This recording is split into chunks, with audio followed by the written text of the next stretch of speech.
Cleveland is a rock and roll city, so we will quote Meatloaf. 2 out of 3 ain't bad. The Tribe has done that its last 3 series, and that is what it will take to steadily climb back into this race. Starting pitching has been the focal point, and Scott Kazmir with the ball next on Sports Time Ohio.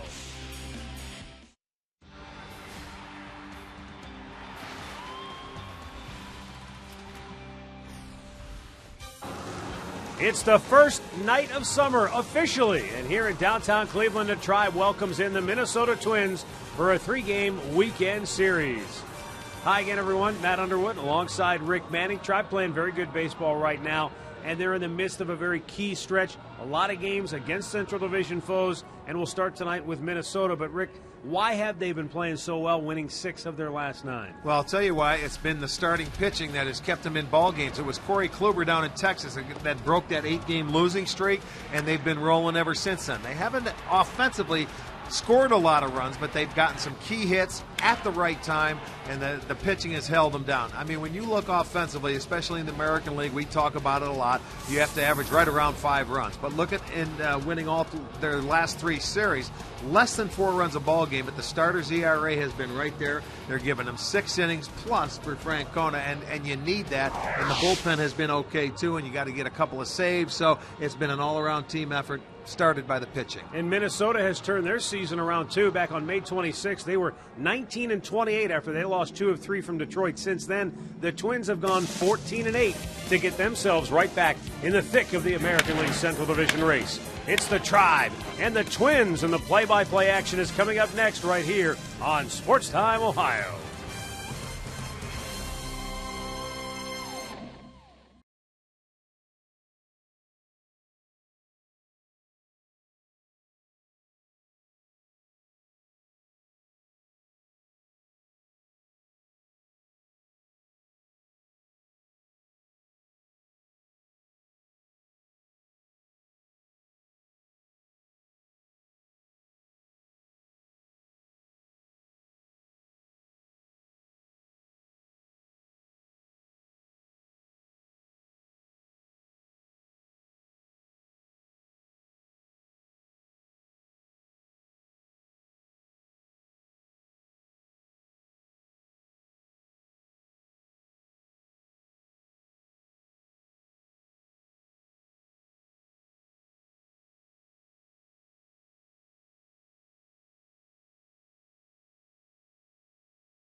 We welcome you into Progressive Field here in downtown Cleveland, where the Indians and the Minnesota Twins are about to open up a 3-game weekend series.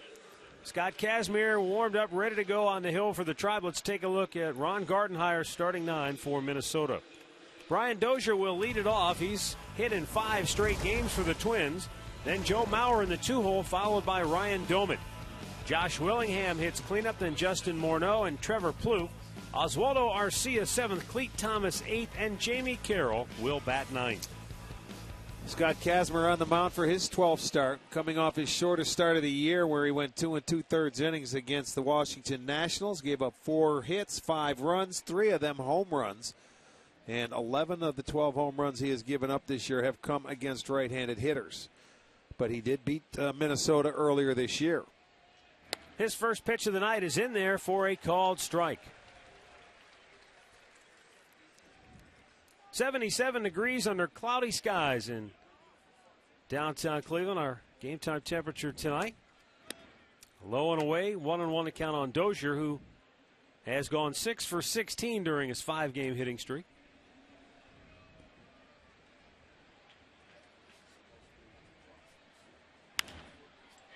In the air, right field over near the line. Drew Stubbs has room and makes the catch for out number 1. Let's check out the Kia Indians defense tonight behind Kazmir. It looks like this. In the outfield is going to be Brantley in left. Bourne in center. Stubbs is in right. Chisenhall again at third. Aviles at short. Kipnis at second. Reynolds is at first with Jan Gomes doing the catching. Jeff Kellogg calling the balls and strikes. James Hoy is at first. Eric Cooper at second. Chad Fairchild down at third. In there for a strike, Jeff Kellogg, a veteran of more than 20 years in the big leagues, is your crew chief. Joe Mauer, 7 for his last 15 at the plate, a .330 average, number 1 among catchers in batting average. And there's a long drive to deep left field off the wall. Brantley plays it well, but Mauer into second base with a 1-out double, his 23rd two-bagger of the year. Well, Joe Mauer is... You all well know that he has excellent pop the other way. He tries to stay inside the baseball. Kazmir got a pitch up in the zone, and he drove it off the wall in left field. So his 23rd double, and he had no problem because he came out of the box thinking double. He made it easily. A lot of times a .330 batting average would be the best for averages among any catcher, but Yadier Molina's hitting .366. He's having some kind of year this year.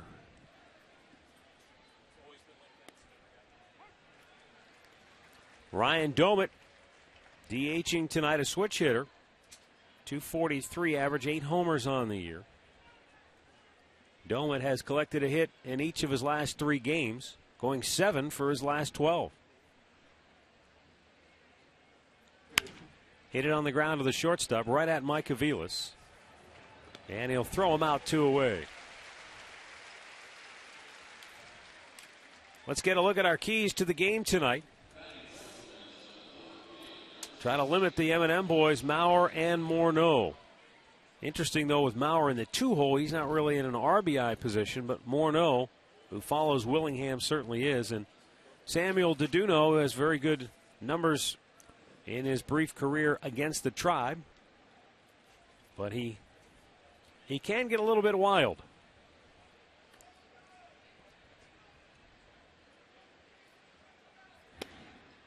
Willingham takes a strike.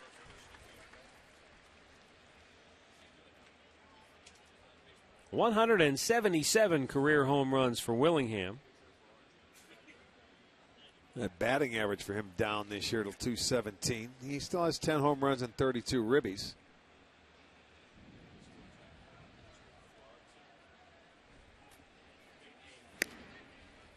One ball, 1 strike.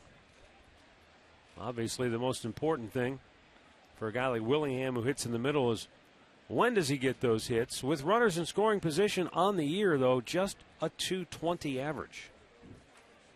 Well, here was a guy, you remember a couple years ago, middle in, he would kill anything that was on the plate.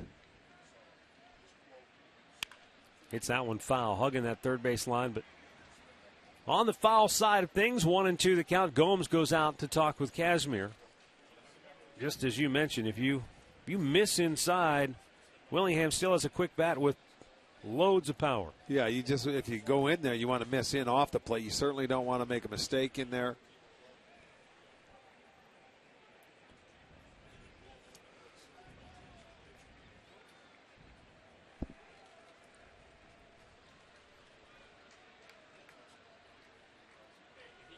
Kazmir, a long look, the pitch, up high.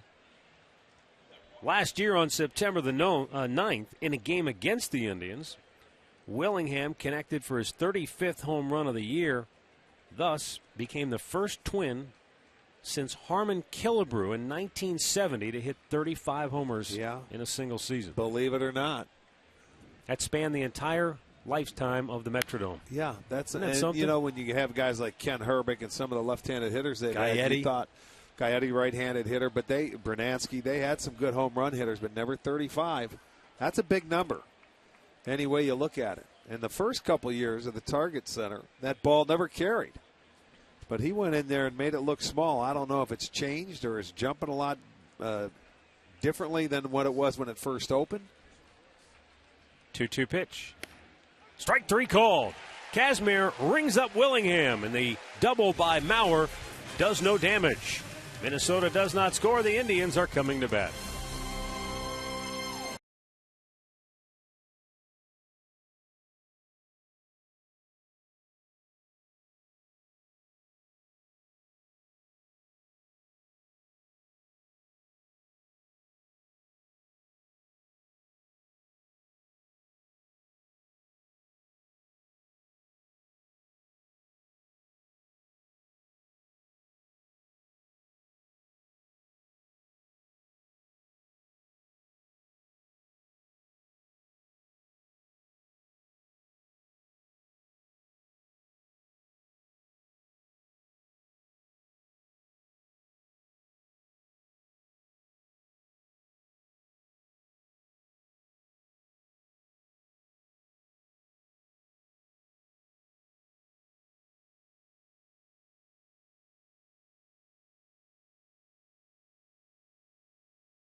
First inning here at Progressive Field, and we'll take a look at Terry Francona's starting 9, brought to you by Progressive, making it easy to bundle your home and car insurance. Michael Bourne leads it off, followed by Mike Aviles. Jason Kipnis in the 3-hole, then Carlos Santana batting cleanup. He'll DH tonight. Michael Brantley is 5th, Mark Reynolds 6th. Lonnie Chisenhall batting 7th, Jan Gomes catching and hitting 8th, and Drew Stubbs bats 9th. Samuel DeDuno on the mound for the Minnesota Twins. He's 3-1 this year, spent the beginning of the year on the DL, and he is 2-0 in his career against Cleveland. Let's check out the defense behind him. It looks like this. It'll be Willingham in left, Thomas in center, Arcia is in right, Plouffe at third, Carroll at short, Dozier at second, Morneau at first with Maurer behind the plate.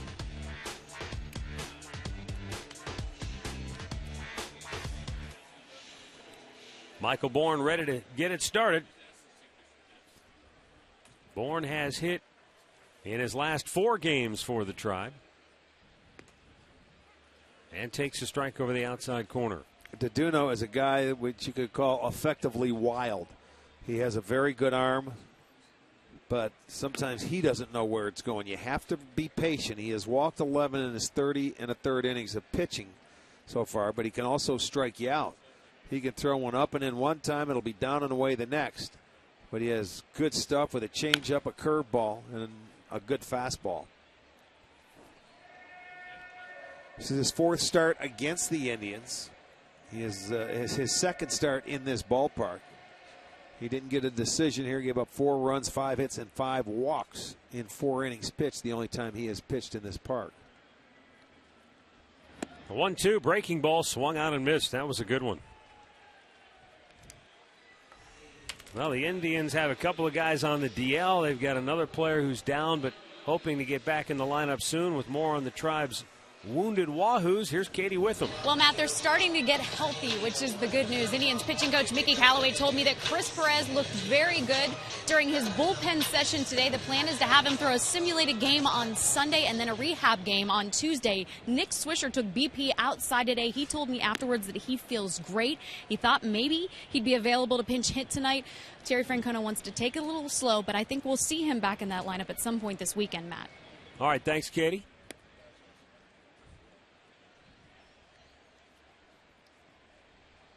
Anytime you have a player who's down but not on the DL, it creates a short bench. And so just the fact that Swisher feels like he could pinch hit tonight. He better row at State foul. Will certainly help Terry Francona. Well, you're right. Anytime you play short, you never know, because they've been playing a lot of close ball games. The Indians have. They haven't been scoring, and I think over the last 15 games, they've all been 3 runs or less. So you do need bodies, in case you want to make a move. So whether he will use them or not tonight, who knows? 2-1 hit on the ground of the second baseman. And Dozier throws out Aviles, 2 down. And we'll bring up Jason Kipnis.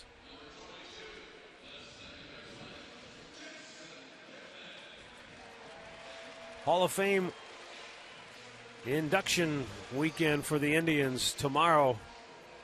Carlos Baerga and John Hart will be inducted into the Indians Hall of Fame. We'll be visiting with both of those men during the ball game here tonight. Get a chance to reminisce a little bit, huh? Yeah, that'll be fun. Jason Kipnis, 2 for 6 in the last 2 games. Indians winning 3 consecutive series after they had dropped 8 straight games. They were in Texas. They lost the series opener, bounced back, won the last 2 to take the series, came home, won 2 of 3 from Washington, and then 2 of 3 from Kansas City.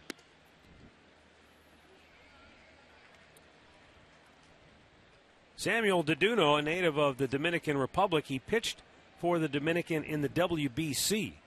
He pitched very well, but he pitched injured.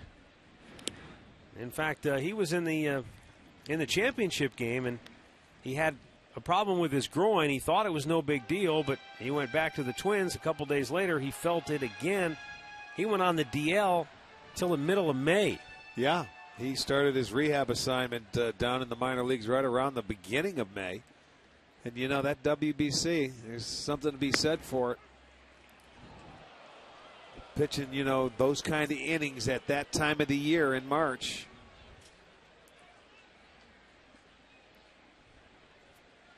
This guy, he stepped up last year and did a really nice job. 3-2 pitch. Kipnis strikes out and the inning is over. Indians go 1-2-3. We are scoreless after 1.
By McDonald's, now introducing 3 exciting new Quarter Pounders.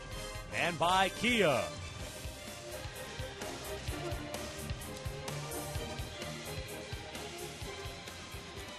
Top of the second inning.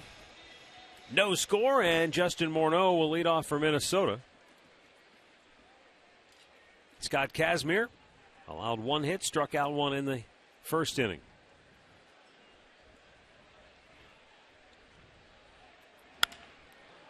In the air, deep center, Bourne back.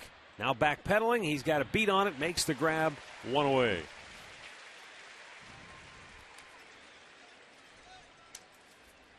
I mentioned at the outset of our telecast tonight that Minnesota has really been playing terrific baseball. They had lost 2 out of 3 at Comerica Park. And on May the 26th, they were 19-28. 8.5 games out of first, and since then they've gone 14-8. Well, you know, they've been able to get Deduno back and also P.J. Walters, who's pitching tomorrow. And what they've done, they've given that starting rotation more length. You know, it gives them almost an inning more per start, where that bullpen, it takes pressure off. They've been hitting the home run ball in the last 5 or 6 games. They had 9 in their last 5 games. So Brantley kind of got caught and plays it on a hop.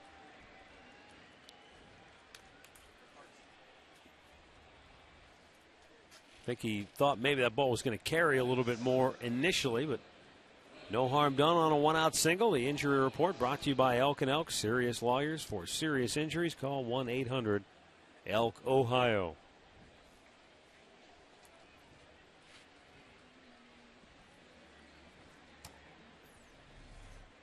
Oswaldo Arcia. This guy's been on a pretty good tear. Well, I remember we saw him for the first time here in Cleveland. We were amazed. This kid swings hard. He doesn't. He gets up there and swings with authority. The first time we saw him back when they visited Cleveland the first time. Well, since the start of May, he's hit 297. Last 28 games, 27 hits.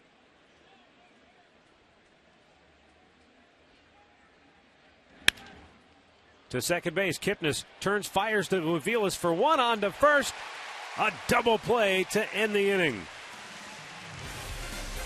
So Kazmir gets a 2-for-1 ball. We'll go to the bottom of the second, still no score.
Indians, Carlos Santana, Michael Brantley, and Mark Reynolds due up.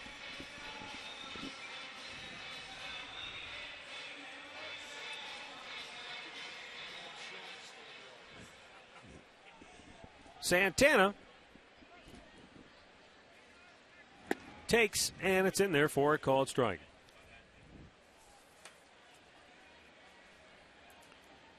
Carlos, 5 hits and 19 at-bats on the homestand. Rips it foul down the right side, not by much, but just a tad out in front of it. Well, Carlos should know what this guy throws. He had the opportunity to catch him in the WBC. So he knows exactly what's coming his way, or at least he should. Now it's just a matter of hitting it. But the one thing about DeDuno is his ball it moves all over. It's a lot like Justin Masterson. Maybe not quite as much.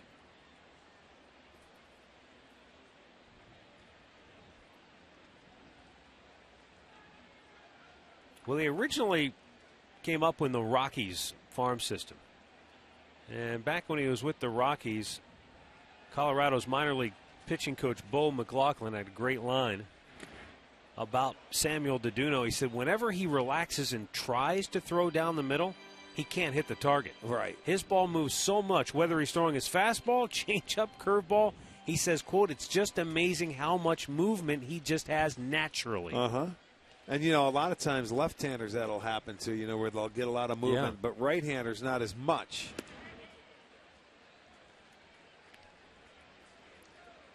But you could see the last 2 pitches. One, he had to jump rope and skip to get out from under his feet. The other one, he tried to go with the curveball down and away, and I think he just throws for the middle of the plate. Popped in the air. Center field. Coming in hard is Cleet Thomas. And he makes the catch out, number 1. Time now for our great clip of the game from Wednesday. Michael Brantley snapped out of his hitting slump with not one, but 2 home runs. Not a guy who normally is a home run hitter, but he juiced a pair, helping the Indians take the series from the Royals. Great clips. It's going to be great.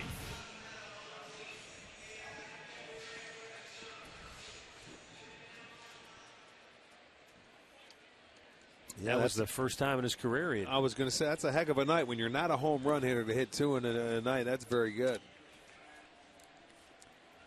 And you don't, and he's not the kind of guy. Sometimes it's funny when I used to play Frank Howard when he was the hitting coach for the Brewers.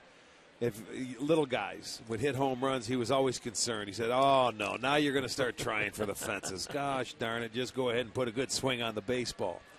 And Michael will do that. He won't get into that habit of trying to hit the long ball because he hit 2 in one game. They came from good at bats.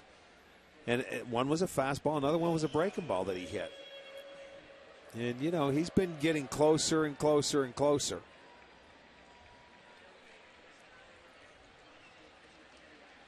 Well, hopefully, we saw his dad here earlier tonight. His dad's sort of a good luck charm. Seems like whenever Mickey Brantley's around, Michael Brantley has a good game. Yeah, they talk a lot.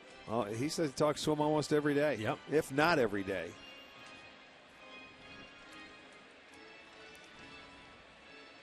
But he's done a good job of hitting with runners in scoring position this year. And, you know, he's always been a good hitter with 2 strikes. He's just bounced around that lineup more than anybody. There you go. There's a gapper. Right center field. Brantley's got extra bases. He's got at least 2, and he will stop with a 1-out double. So each team with 1 hit. Each team has a 1-out double in the ball game. That's what I'm talking about there with that good swing. A curveball. And he stayed back. It didn't get large. And he drills the gap in right center field. They were playing him over. So that pitch there plugs the gap. Michael, 1-out double, his 10th of the year.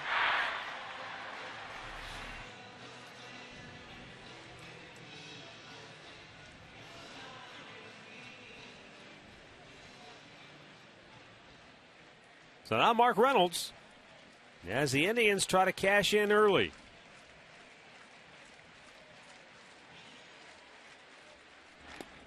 Gets away, but not far enough. And Brantley had a good read on it, and he knows how good Maurer is with that arm. Well, that's something that you tell your base runners before the game starts. This guy could uncork a couple. He only has 1 wild pitch, but he hasn't pitched but in 5 games, so. Be ready. Anytime in the dirt, it could be there.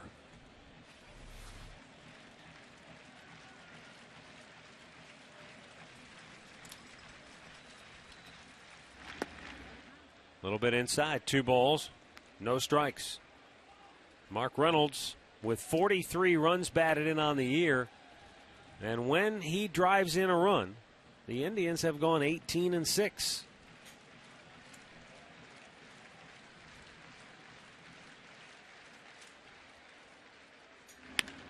There's a fly ball, deep left center field. That's in the gap. That's off the wall. Brantley will score. Reynolds, big turn. He's headed for 2. The slide, he is safe, and now he's going to be out because he thought he was safe. Yeah, how about that?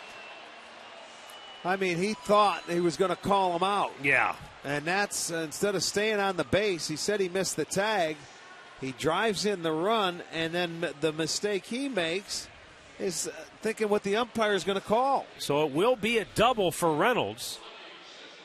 And then how can it be a single? He was called safe at second base. Well, here you see the throw comes in and beats him. And the tag, the umpire was way over on the other side. He was on the shortstop side. So he didn't see the play at all, but he called him safe. And Reynolds made the mistake of coming off the bag, and he was out. So he's saying he overslid the bag. Lonnie Chisenhall looks at a ball in the dirt. Well, he wouldn't have called him safe if he overslid the bag. Well, I agree. Or I'm saying if he missed the bag. I'm thinking the umpire said he beat the throw. Yeah. Just kind of a strange play. You know, how many times have you heard that? Don't assume, right? You assume and. Yeah, get yourself in trouble. He did a nice job at driving in the run. And as I said, the Indians are 18-6 on the year when he has an RBI, and he's got him out to the early lead, something they haven't done a whole lot of lately. They've been working their way from behind in games. And here's Lonnie Chisenhall snapping an 0 for 18 slump with a base hit into center field.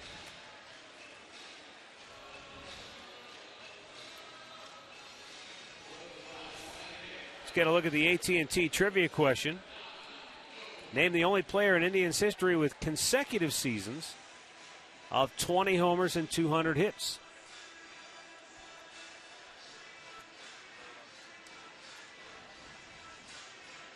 We'll have the answer coming up later in the game. So with Chisenhall at first and 2 down, Yan Gomes steps in.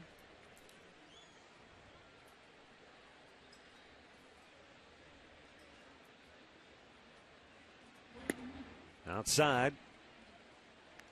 This is just the 6th start of the year for Samuel Deduno, but he has had some issues in the second inning. His second inning ERA in his first 5 starts was over 7.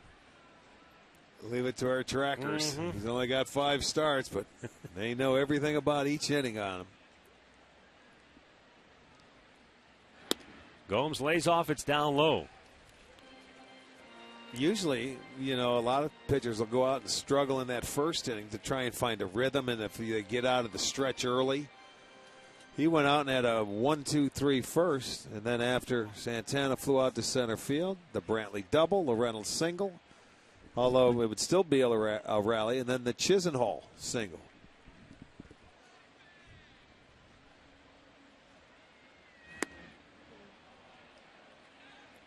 They said he went around. First base umpire James Hoy raising the right hand. Well, he got out there, and it was close enough, I think. I tell you, that angle, I thought it looked like he held up, but well, they only get one look down there. when those hands go out so far, I think that's what has fooled him. He saw those hands so far out in front of the plate.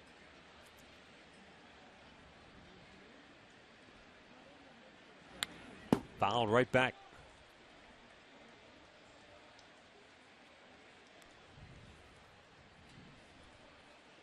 So according to our official score, the Honorable Bob Maver, Kegler, he's saying that Reynolds never occupied the base, so that's why he's only giving him a single. But I'm thinking since the umpire called him safe, if he calls you safe and you've touched second base, that's a double. Well, that's my thinking. Yeah, but you know he's the official. He's the official scorer. We ought to have him wired up to where we could bring him in and say, let's call in the Kegler. and then he gives us an explanation on how he goes about doing things. That would be great. Gomes is out looking. Moj may have a second look at it on replay. We'll keep you updated.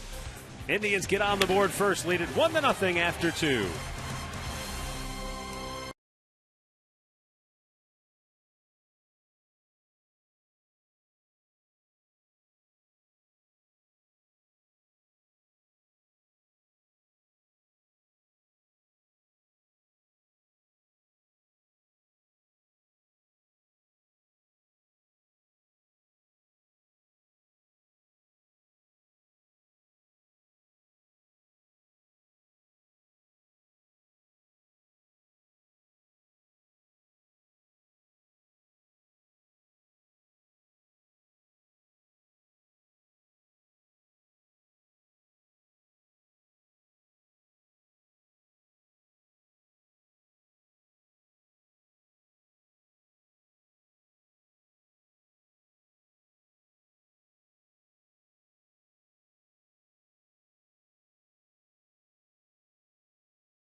Booth with John Hart and his wife Sandy. Good to see you again. Good to see you.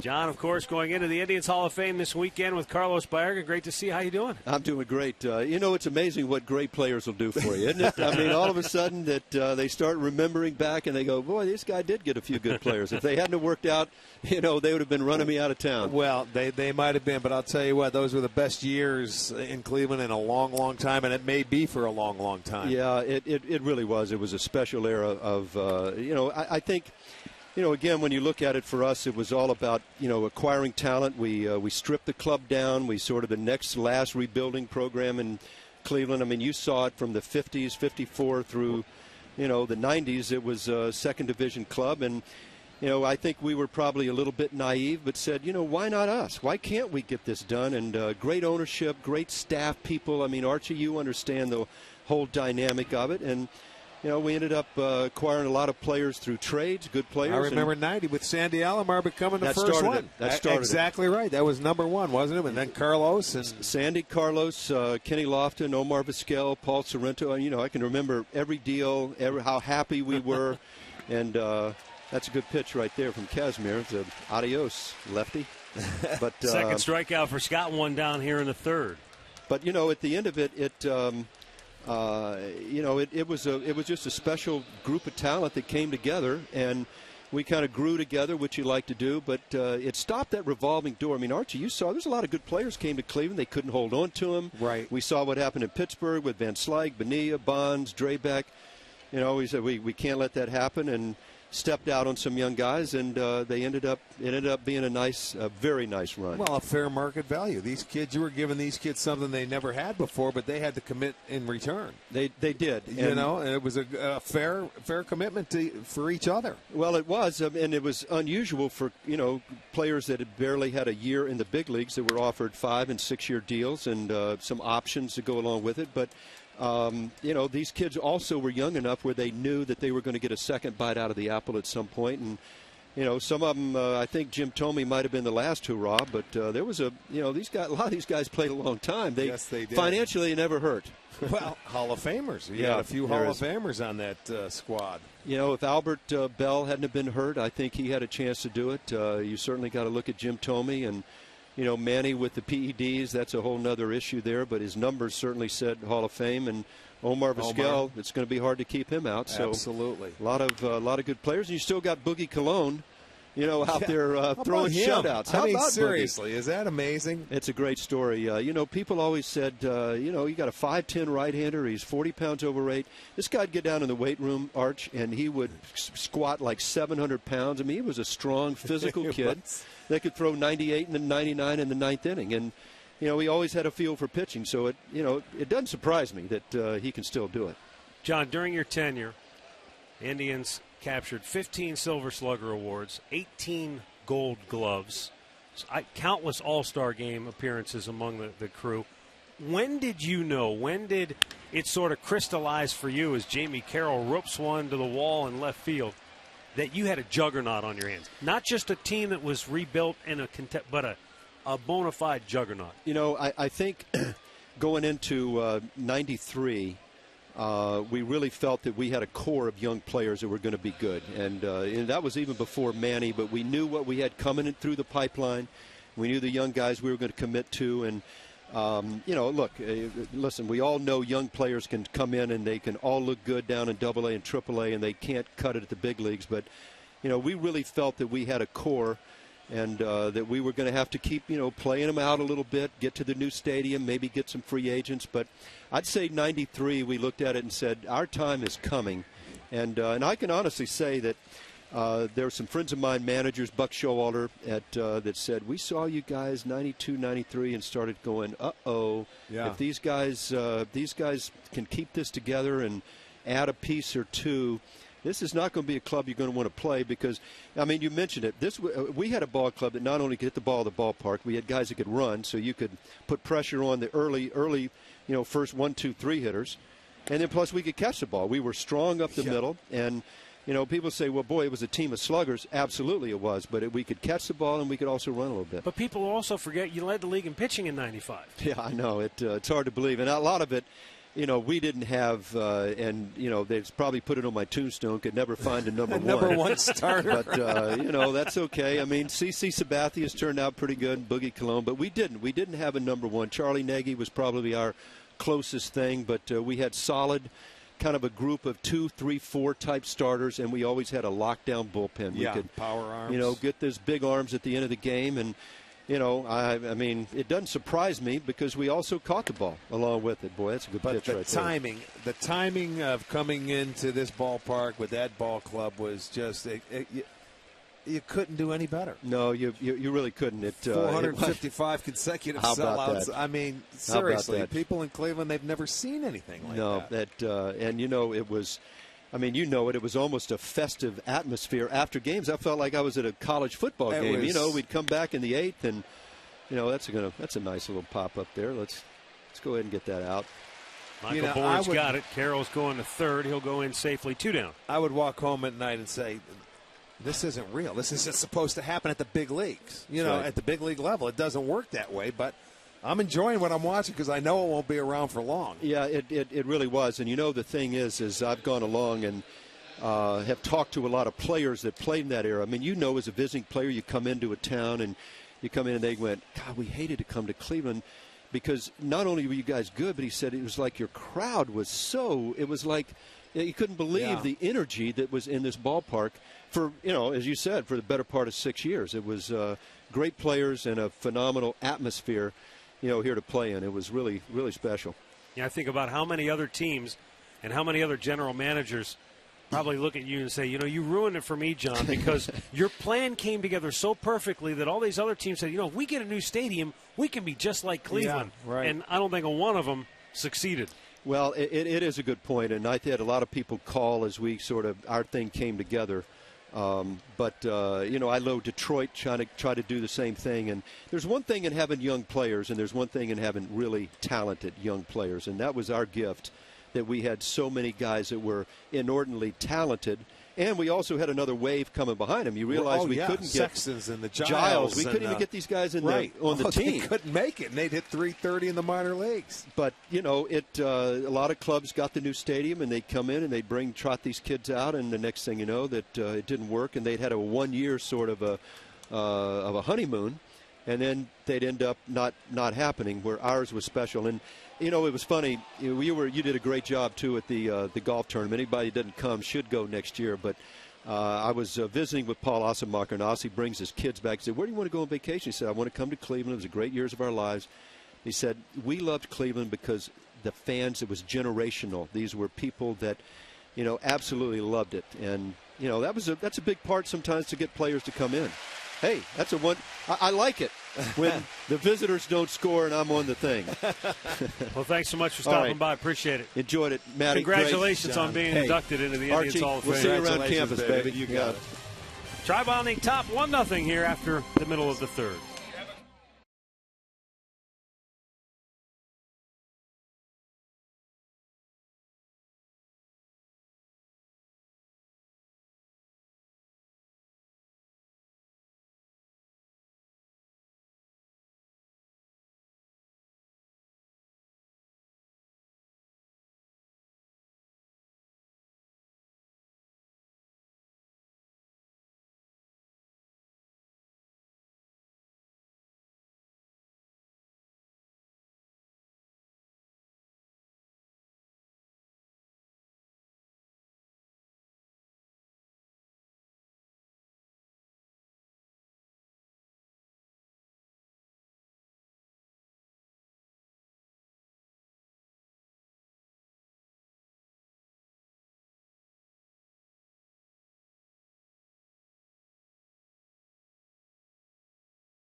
You enjoy a cold one.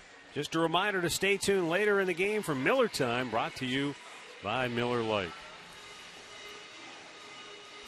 Thanks to John Hart, former Tribe General Manager from 1991 through 2001, for stopping by.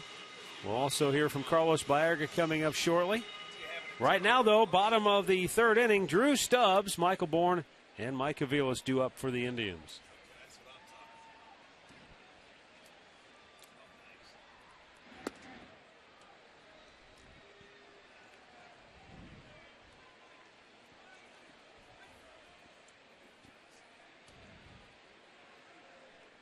I'll tell you one thing, John. He just ask him one question. He's ready to roll, isn't he? I mean, it is. Those were the good days, though. I mean, for the young people, the young kids that are growing up now that never had an opportunity, you hear just through your friends and family about 90s baseball. That was some of the most exciting baseball you will see in a long, long time. It was a lot of fun for us to cover. I know that. Yeah. The unfortunate thing of everything was they never won the World Series. They got to 2, and never had an opportunity to win one. And when you get those chances, you have to do it. And the best time came in 1997. And there you go. That's up on the walls. 455 consecutive sellouts because of the fans. That's the thing I remember, Arch, when I was doing reporting during the games. I'd be out there in the stands throwing it back. When I was doing basically what Katie's doing now, when you and John were calling the games. And I remember I would walk through these stands packed every night, and I would wonder to myself, what would it be like if these stands weren't packed? Because it's not that you took it for granted. No. But you got used to it being every seat filled every night. Hey, we're talking April, man, in the freezing cold weather for the most part. And May in the middle of the week against whoever. Yeah, it was matter. Awesome. I mean, that is so much fun. I grew up, I played in front of 4,000 fans, I'm serious, in an 80,000 seat stadium.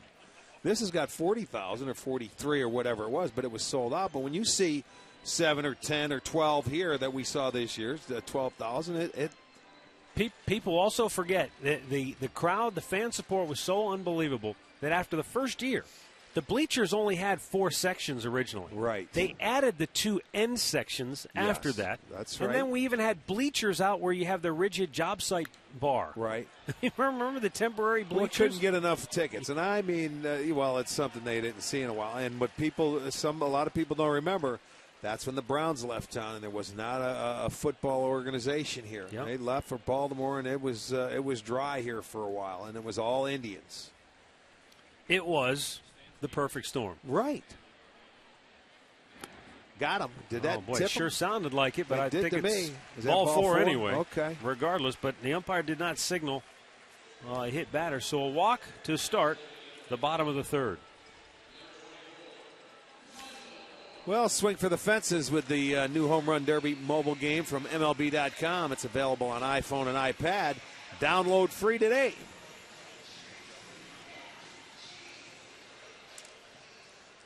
Michael Bourne struck out his first time up. Okay, that's his first walk. See what happens. It's a leadoff walk, and you have a guy out there that can run a little bit. He gets it to the plate in a hurry. Gives Mauer an opportunity.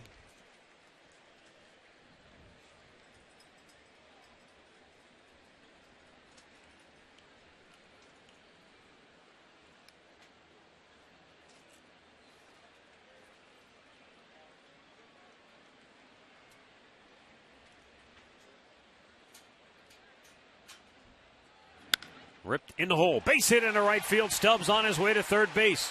He'll go in there safely, and the Indians have runners at the corners with nobody out. Boy, Borney did a beautiful job of pulling those hands in and finding the hole between first and second. He was looking for something he could pull, and he got it. And watch how quick those hands come inside. That was really a good job. And that allows Stubbs to go to third base, so the inning is set up now for the 2, 3, and 4 hitters. First and third, nobody out.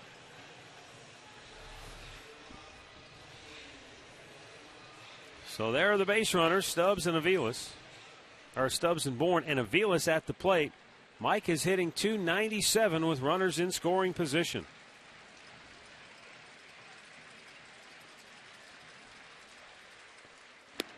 Swung on and missed. Good fastball from Deduno. Indians have collected 4 hits. You know, they were a hitting machine there for a while. When the Indians have 10 or more hits in a game, they've gone 20-5, but they have not had a 10-hit game on this homestand. Well, 20-5, so 25 games. It's about 30% of the time. And how many times do we say it? Hitting comes and goes. Round it slowly to third. Plouffe makes a good, strong throw. Stubbs stayed at third. Bourne moves into scoring position. You know, sometimes when you're down there at third base and nobody can run as fast as Stubbs, but that gives that third baseman an opportunity to come home if you don't get a good read. You see, he didn't get a jump, and he was not going on contact. So the other runner will move up. It's second and third now, but they do get the first out. That's all a read play for the runner at third. It is, and first and third, he was saying anything in front, you know, make sure it gets past the pitcher and something like that. And with a ball that is dribbled out in front like that, you just have a tendency you stay there. Jason Kipnis now with 2 runners in scoring position. Looks at ball 1. Kipnis struck out his first time up.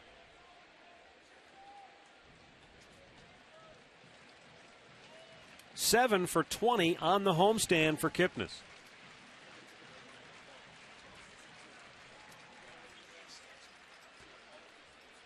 Right back up the middle. It's in the air, and it's caught by Dozier. And now he dropped the ball. They're saying he dropped it when he pulled it out.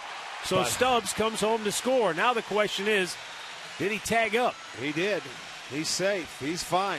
Okay, that run counts. Now Terry Francona's going to go out and argue that Dozier never had control of the ball. I can see that argument because Stubbs had to wait.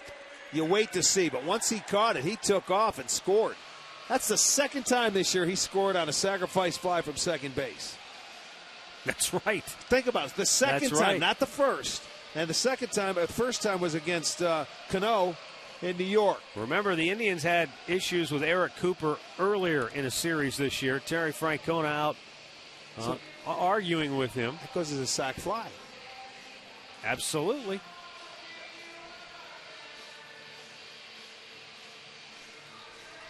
So you know what? Let's take another look at it now, because it was sort of weird.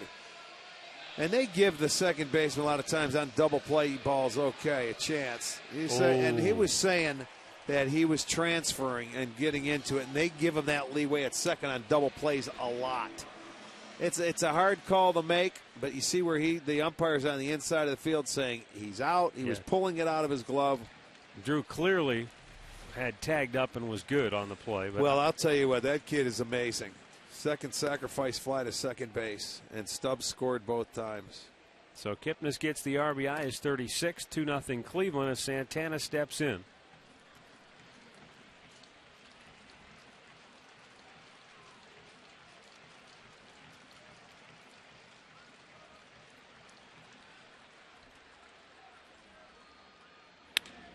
And there's a ground ball backhanded by Morneau. He'll flip it, and the inning is over. Indians add a run here in the third. After 3, it's Cleveland 2, Minnesota 0.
Cleveland, it's the first official day of summer, and the Indians lead the Twins 2-0 as we go to the fourth inning. Matt Underwood, Rick Manning, and happy to be joined now by Carlos Baerga, who will join John Hart in the Indians Hall of Fame tomorrow before the ball game and a pregame ceremony. Good to see you, man. How are you? Good to see you, too. Everything good. Congratulations, Carlos. Thank you. It's going to be a great day for you. It's going to be a special day, man. I never thought that I was going to be a Hall of Famer here. Well, you were, in my opinion, my estimation, you were the energetic leader of the Cleveland Indians during your time here. And, you know, from the old stadium, transitioning here to the new ballpark, the playoff run, the World Series in 1995, it was so much fun for all of us who watched it and who covered the team, because you brought that energy every single day. Well, the guy that gave me the opportunity to be here for a long time, it was John Hart, the guy that was here with you guys before. And I give thanks to the Cleveland Indians that trade for Sandy Alomar and myself to come here from the San Diego Padres organization. We went through a tough time the first 2 years, but after that, it was something, you know, this time they bring Omar, then bring Kenny Lofton, then bring Dennis Martinez, other sides, Eddie Murray, and it was exciting. And then we built this ballpark. Yeah. I remember the day, that day I signed my contract, a multi-year contract, and we walked through the ballpark with a construction hat.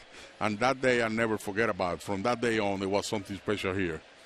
I still remember the day in spring training in 1994 in spring training, and you were trying on the new uniforms, similar to what the guys are wearing now, with the script and the little red piping down the side and the red shoes. And I remember you looked like you were an 8-year-old getting your very first Little League uniform. You know what? When you make a club, I remember, and I had to get, tomorrow I'm going to give thanks to John McNamara. This guy believed in myself. when I never thought that I was going to make a club 20 years old. Right. They have Jerry Brown hitting 300 a year before the second base. They have Bruce Jacoby having a good year before, that year. And I say, they're not going to keep me in the big leagues, to be a utility. They're going to send me back down to the AAA. But McNamara said, I want this guy here. This guy here is going to be the next second baseman, so I want him to learn. He's going to be coming from the bench, but he's going to be ready. In the second half, he said, you are going to be now the second baseman for this team, and thanks God that he helped me a lot. Well, stick around. We'll chat more. The Indians, Scott Kazmir set him down 1-2-3. He's retired 5 straight. We'll continue with Carlos Baerga right after this.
Brantley, Mark Reynolds, and Lonnie Chisenhall due up for the Tribe. Matt Underwood, Rick Manning, and we're joined by Carlos Baerga. We had John Hart before. I'm going to ask you the same question I asked John. When did you know, Carlos, when did you know that you had a team that wasn't just a good team, but you had a juggernaut? I mean, a team that was really a great baseball team. I think it happens when you remember that we win 22 games in a row in this ballpark. Here, yeah. It was something special, and all the comebacks that we did that year, it was something unbelievable. I remember against the Angels, I think that was the day that we came back against Percival. Tommy hit the home run over there, and we came back so many times that it was like, oh my God, we have a great opportunity here to become really good. And from that day on, we just stepped in the field. Everybody, I was talking to Bercher over there in the radio, and he said, you know what, we hate to face you guys. I was saying today to a lot of people, I don't know how this team, everybody, if I was a pitcher, I was going to go like, how am I going to pitch this guy? In the 5th inning, they had to take me out of the game. Yeah. Well, Carlos, I always maintain that covering baseball, I never thought intimidation really worked. I never felt like a big league player was ever intimidated by another big league player. But that year, and for a couple of years, there were opposing pitchers who I really think were intimidated to come into this ballpark, in this environment, and face that lineup. That's something that we have. Before we step in the field, we already know we were going to win. That's a great feeling. And I would like to tell these young players, that's the feeling that you have to have. Before you even take the field, even in the clubhouse, we know we were going to kill somebody. We know we were going to beat that night. We know. Even I remember the first game of the playoff against Roger Clemens. We yelled at him, you better be ready. We're going to kill you. Albert Bell went like this to him. They know. They know we facing the Cleveland Indians. These people, they're going to run. What we did against Randy Johnson, you remember the last game? Yeah. Before the game, we started yelling at him, we're going to bunt against you today. You better be ready. And Kenny Lofton right away, the first pitch, boom, boom. He throw the ball away. And everything's starting there. So that's the kind of mentality you have to play this game.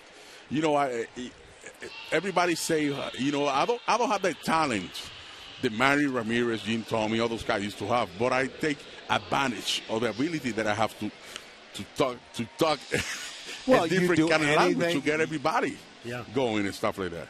Well, you get excited about it talking now. I know, You're still excited about it, thinking about it. And we have you know what? It has to be the whole team. We used to have a bench. They used to get in Espinosa and Wayne Kirby. Right. Those two guys, if you don't hit, they get on you. They get on you. You know that. Yeah, not many bench players could get on everyday players. No. And these guys would brush them off like, get out of here. Yeah, they get on a butt every day and say, hey, you better come ready to play today. Let's go. We need to win, and that's something special, you know. Go to the field every day, play against Omar. This guy, you know, he teach me how to play not just to hit, just to play defense every day, to take care of myself, you know, taking ground ball before the game, preparing myself for the game. He teach me a lot. Well, you're going to have a very special day tomorrow, so enjoy it. You know, Thank you. I mean, have fun. You deserve it. And this, before we get 3 outs, congratulations one more time. Thank you very much. Congratulations, Carlos. Good to see you. Carlos Baerga going into the Indians Hall of Fame tomorrow afternoon before the ball game here at Progressive Field. 2-0 Tribe after 4.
The wireless receiver only from AT Uverse. Rethink possible. And by your local Toyota dealers. Toyota, let's go places.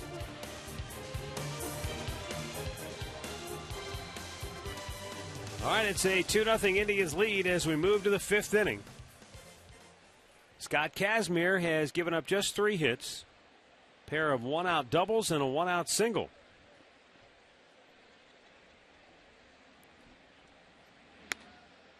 And that pitch up high, ball 1 to Trevor Plouffe, who has one of those hits for Minnesota. He's hit now in 4 straight games for the Twins.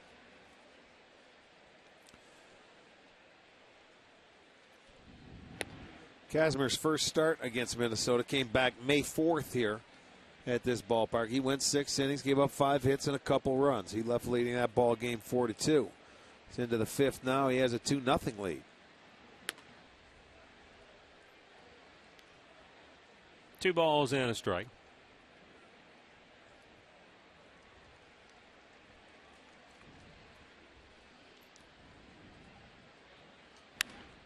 Popped back out of play.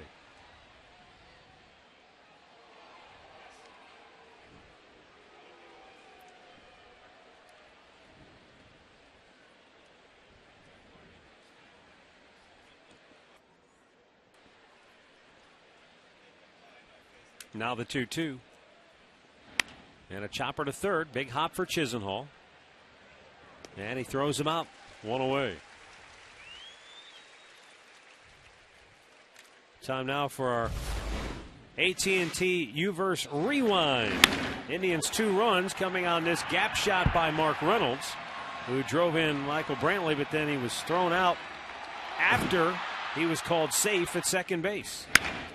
And then Jason Kipnis with a pop fly that was caught, then dropped, ruled a sacrifice because Kipnis was out as Stubbs scored from third. That's all the scoring so far tonight. Just your average run-of-the-mill 2-0 ball game. Kidding. High pop, left field. Back is Brantley. Onto the warning track. Ball carried a long way. He swings it hard. But there are 2 down.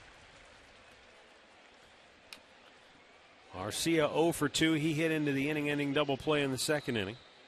And now Cleet Thomas, the one-time Detroit Tiger.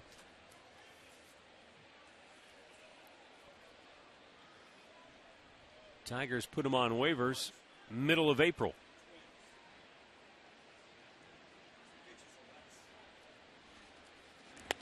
And Kazmir fires a strike in there. You know, you look at Kazmir, it's only his 53rd pitch, and you've had 8 Twins that have been 2 pitches or less. Well, we're in the 5th inning. I know it. 2 outs. He's only thrown 15 balls. 8 hitters, 2 pitches or less. That's what you like to see. Get aggressive. He's throwing strikes, so they're getting after it, and that certainly helps a pitcher out, especially, well, if they hit him at him. It's not that he's just throwing strikes. He's throwing quality strikes. Popped up foul. That's going to get out of play. And here we go again. He's 0-2. 40 of 55 pitches for strikes. You know, that's something that we watched the Twins organization do for years. They go out there. They don't walk you. They don't beat themselves. If you're going to have to beat them, you're going to have to hit your way in to beat them. But they throw strikes, and they always have the fewest walks. They used to. Really good pitch there. Had him off balance, but a bad throw by Kipnis, and the inning stays alive. Boy, that's one thing the Indians have to tighten up is their defense. They have been a little shabby. And I mean some mental lapses and some mental mistakes. This is a routine play. Get out of the inning. Let's go. The hop came up, and then that throw wasn't. You know what? I don't know if that's really on Kipnis or not. The throw's there. I mean, there it is, and well, it looked like, I don't know. It's a play that should be made. It's a routine play. The error goes to Kipnis because Reynolds had to stretch, but it's a play that has to be made. So 2 down for Jamie Carroll now, and he takes ball 1. And you know Carroll's going to try to grind out and at bat as he always does. Well, he does, and he had a double in his first at bat. And the reason why he's playing today now, he's got 7 hits and 11 at bats against Scott Kazmir in his career. That's why he's in the lineup. 7 for 11 at bat, snapped an 0 for 8 for Carroll.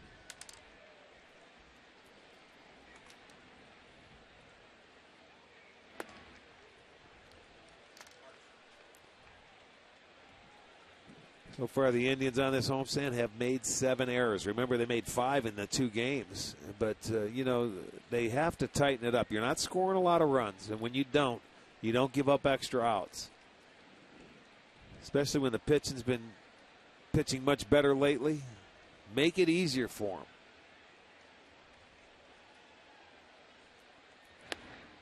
And a fastball strike. 2-1 to count. See, when you say grind out at bats, that's exactly what you're talking about. Yeah. He gets a 2-0 count. He's got a guy on first base, but he's going to make him throw a strike because he's not afraid to hit with 2 strikes. And, you know, he'll make you throw it, and he'll make you work. We'll keep track of how many pitches he throws after that error was made. So he's making him work a little bit harder. Foul out of play.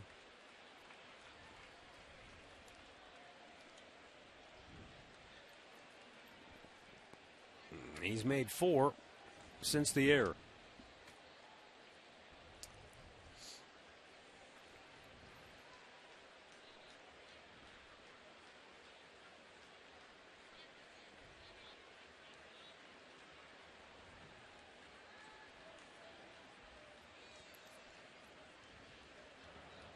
Back to the bag is Cleet Thomas.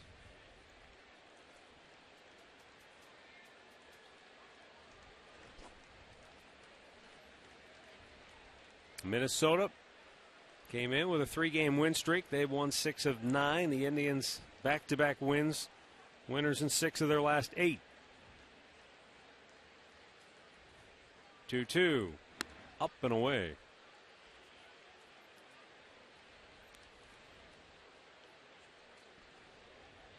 Ron Gardenhire's club checking in. 2 spots behind the Tribe. Indians in second place, a game and a half in front of Kansas City. 2 games in front of Minnesota.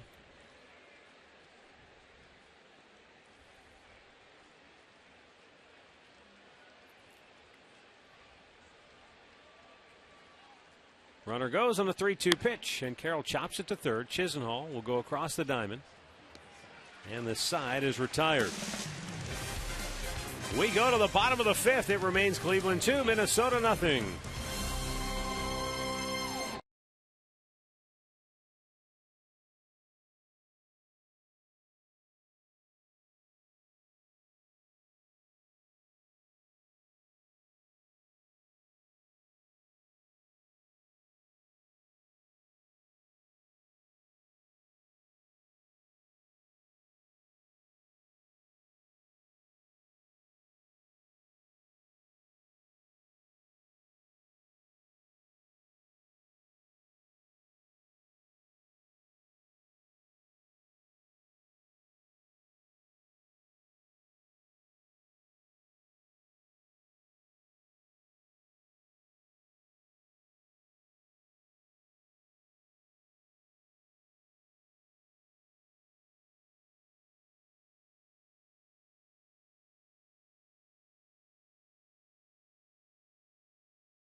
Read all about the Twitter fight that broke out last night. Really? A Twitter fight? We're reading about a Twitter fight?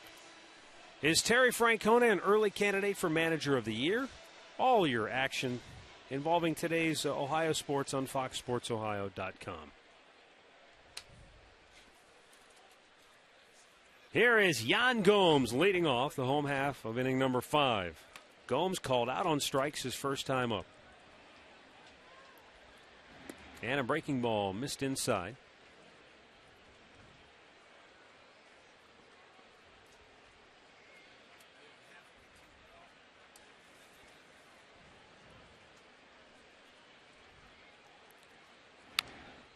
Tapped foul by Gomes.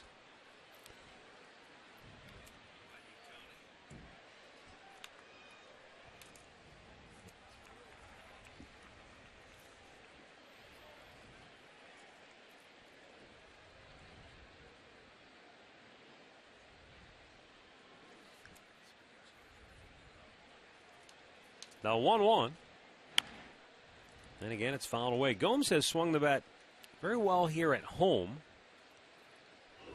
He has gone 16 for 56 here at Progressive Field for a .286 average compared to 11 for 43 on the road, 30 points lower on the overall average. Well, anything this guy gives you offensively, you have to love because, you know, he's up there. His main job is receiving, calling a good game, throwing out base runners, and he's doing just that. Bounce to third. Fielded cleanly by Trevor Plouffe. 1 away. Well, the new Tribe Park and Ride will bus you to and from Progressive Field from 5 area suburbs on 5 select dates, including tomorrow. Purchase your fare for only $5 per person at Indians.com/plan your trip.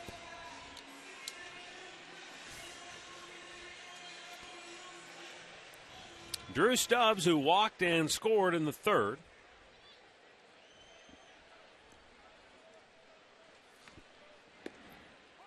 Takes on the inside corner for a strike.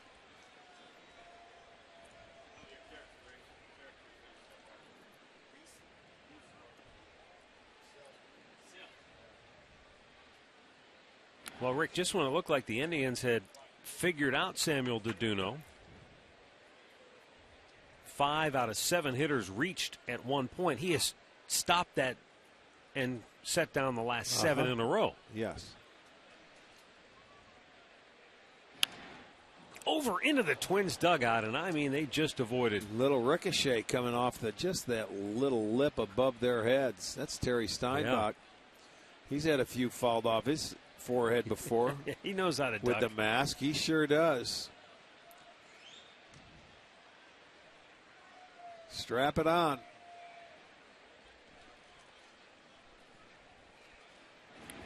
In the dirt. 2 balls and 2 strikes.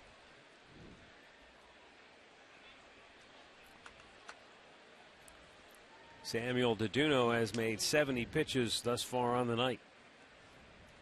44 have been strikes.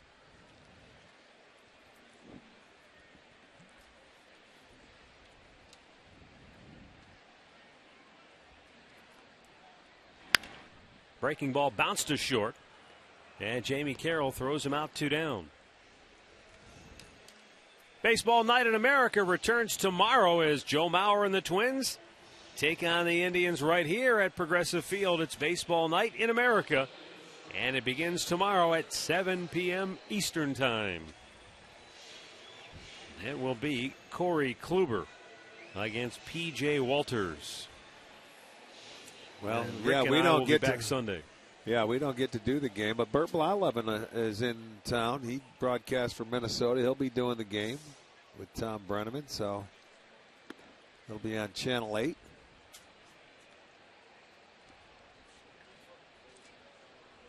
There's Bert. The Hall of Famer. Yes, indeed. He hasn't changed, so it doesn't matter. That guy will never change. He's about as crazy as they come and about as fun as they get. He'll still light your shoelaces on fire. No, he's one of the all-time best. Kreskin better be careful behind him there. That's the lobster. If you ever heard us say Kreskin, lobster, and the horseshoe, there he is, right all in one. Him. Yeah, he is a one of a kind. There's folks. Bert. Yeah, he's waving. Down in the dirt, 2 balls and a strike.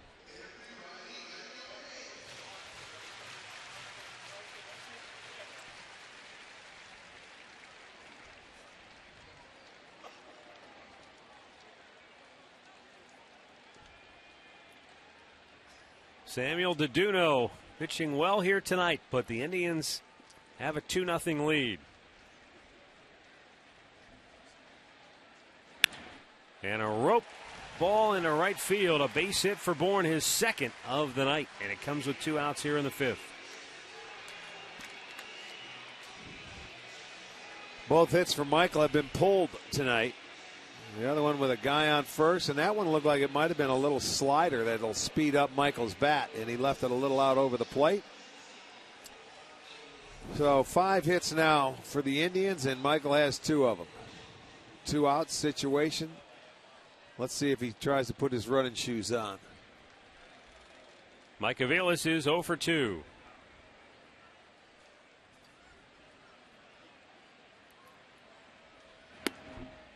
Man takes a strike.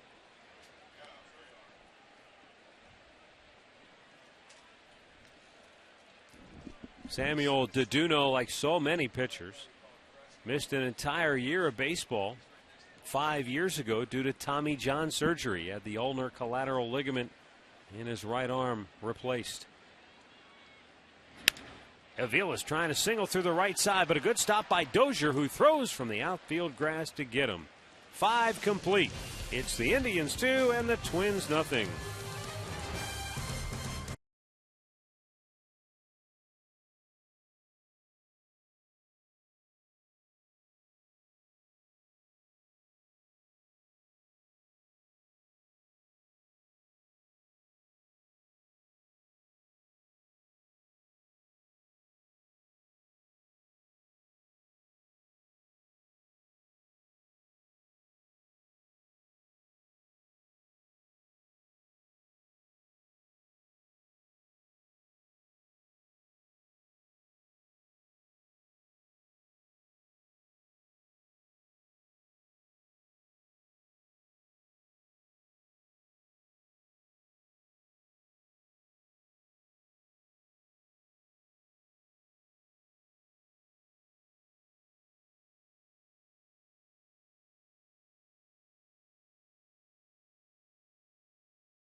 here will be inducted into the Indians Hall of Fame, and so will John Hart.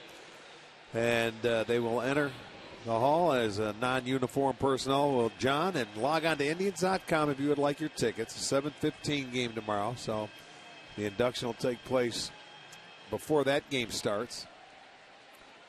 So a good night, and the rest of them, I'm sure, in town. Kenny Lofton was here. He threw out the first pitch. And I'm sure all the rest of them will be here intact for tomorrow's night. That'll be fun.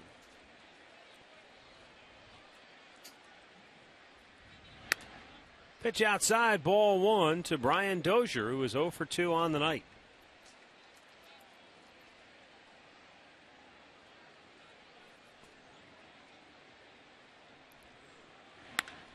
Hit well, high in the air to deep left. Brantley looking up, and he's going to wave goodbye.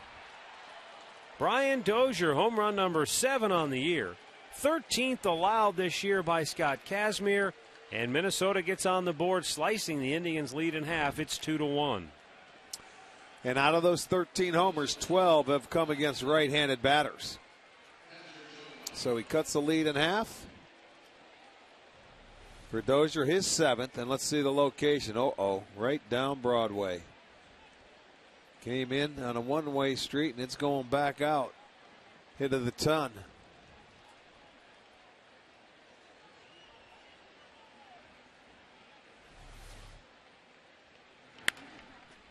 Down the line, foul, out of play. Well, Dozier on a little bit of a home run binge right now.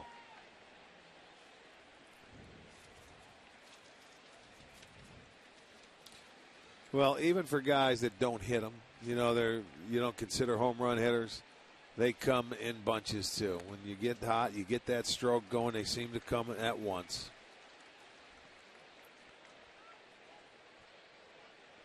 So that's 6 straight games the Twins have homered in, and they have hit 10 home runs in that span.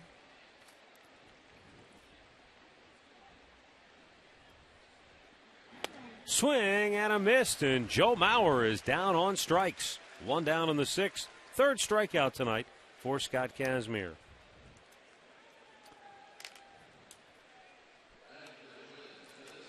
Our stat of the game brought to you by your Northern Ohio Buick dealers. Inside the Central Division, Detroit has the best mark so far. The Indians are right around that 500 mark, and obviously they've got to play better. This is an important stretch. We talked about it. They won 2 out of 3 from Kansas City. Now you've got the Twins. 16 out of 20 coming in their Central, right? Yeah, after Baltimore, you got back-to-back series in Chicago and then in Kansas City. Throw across, got him. 2 down here in the 6th, and we'll go back to the Hyundai Studios for an in-game update with Al Pulowski. Hey, Matt. Hey, Rick. Let's go to Motown. The Boston Red Sox, Detroit Tigers tonight. Boston has opened it up a little bit in the 4th inning on Detroit. They score 4 runs. 2 of them come here on this bases-loaded double by Jacoby Ellsbury. 6-1's the score. Now it's the bottom of the 4th inning. Lester on the hill for the Red Sox, Matt. All right, thanks, Al. How about last night? Johnny Peralta walk-off, got Andrew Bailey in the bottom of the 9th. 2-run homer? Yes, usually that's been happening to Detroit, a walk-off homer. But they reversed it, put one on Boston. Upstairs. And Valverde, did you see that where they designated him for assignment today? Wow. You didn't know that? No, I didn't see that. Yeah. So that's it. That's it. Sayonara. Designated him, yeah. They signed him to a minor league deal and thought he would come and save that bullpen, but he was no help. Are they going with Joaquin? Right now, Benoit, yes. As of last night, he was going to be used. And, it could change on a daily basis. It could be Koch if there's going to be some left-handers in there. It could be Benoit. And I think they're looking to trade. There's talk, you know how rumors float and everything, but Papelbon out in Philadelphia. There's talk all over the place, but you never know if anything will happen. Philly's currently 7.5 games out in the NL East. And Jesse Crane that we're talking about, but I don't see Chicago trading him there. And Jesse's having a fantastic year as a setup guy in Chicago. But who knows about a closer? As a closer, you never know. Right. It's a crapshoot. Strike 3 call. Just painted the outside corner perfectly, and Willingham out on strikes for the second time tonight. Solo homer by Brian Dozier has the Twins on the board. 2-1 Tribe, middle of the sixth.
One Indians on top, bottom of the sixth inning.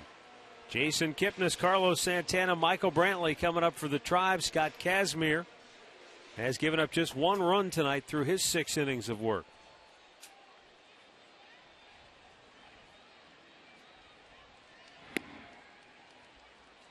You know, Rick, it's I went and did a little quick check after you mentioned the Jose Valverde being designated for assignment by Detroit today. There's a story in Chicago that says that guys like Jesse Crane, Matt Thornton, there's speculation they will be available this year because the White Sox are just they don't look like they're going to be in it.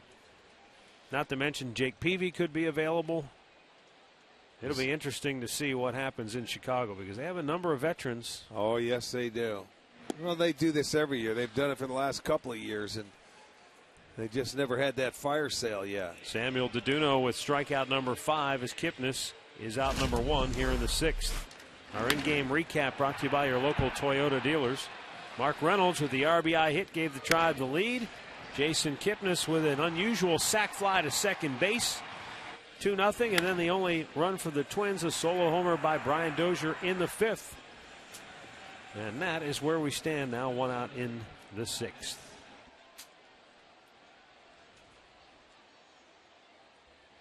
Well, this has been really the way this whole homestand has gone pretty much for the Indians. Low-scoring ball games.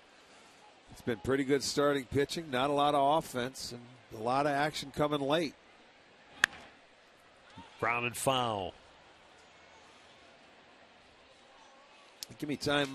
Lula Boykin, who works out here at the press box, she's celebrating her birthday today, so we want to send Lula a happy birthday. Also, Jason Starichek, who's a big Indians fan, happy birthday to you.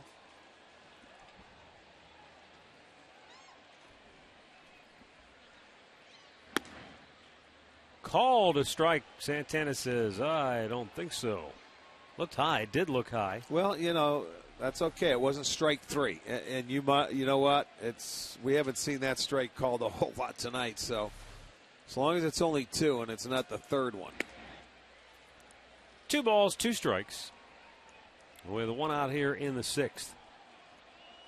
Another interesting note on the waiver wire this afternoon. Brent Lillibridge, who only played 9 big league games for the Cubs, was acquired by the Yankees.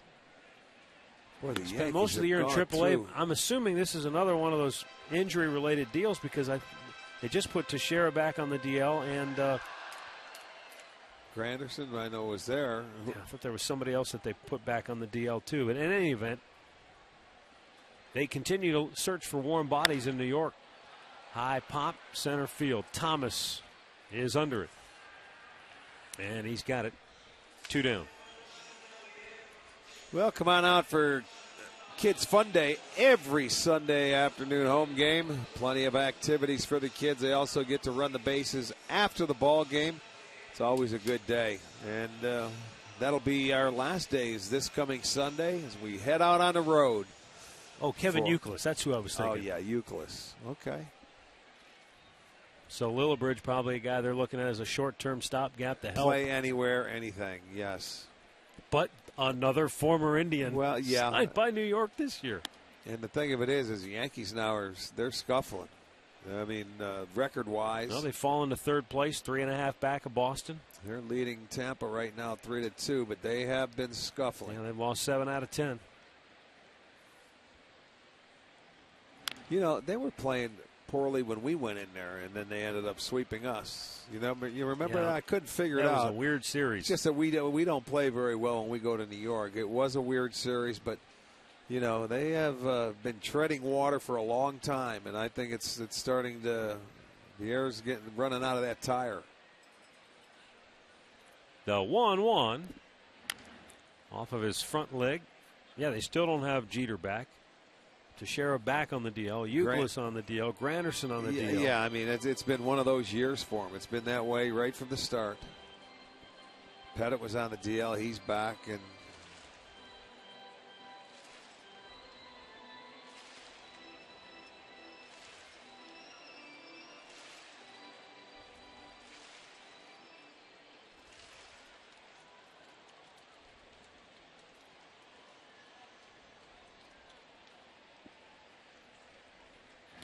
down in the dirt.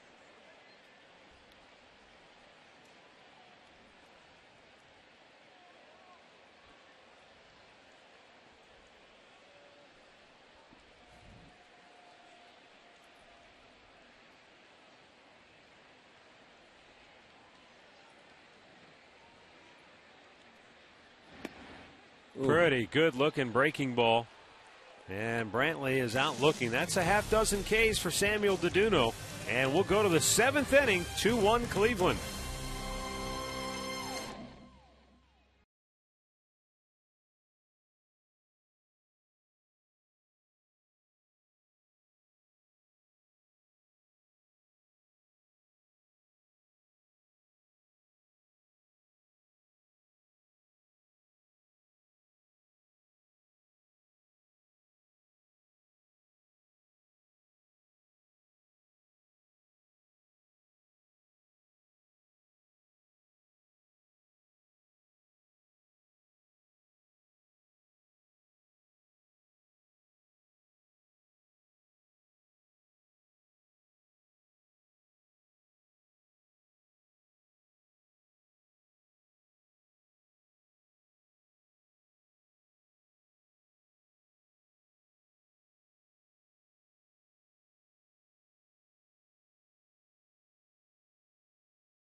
With 18 locations in Northeast Ohio.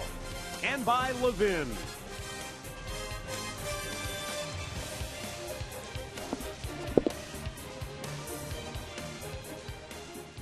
Two-one, Tribe on top, 7th inning. Justin Morneau to lead off for Minnesota. Scott Kazmir has given up just 4 hits, but one of those hits left the yard for a solo homer. Kazmir's been a strike-throwing machine. How about over 70% of his pitches tonight have been for strikes? Gotta love it.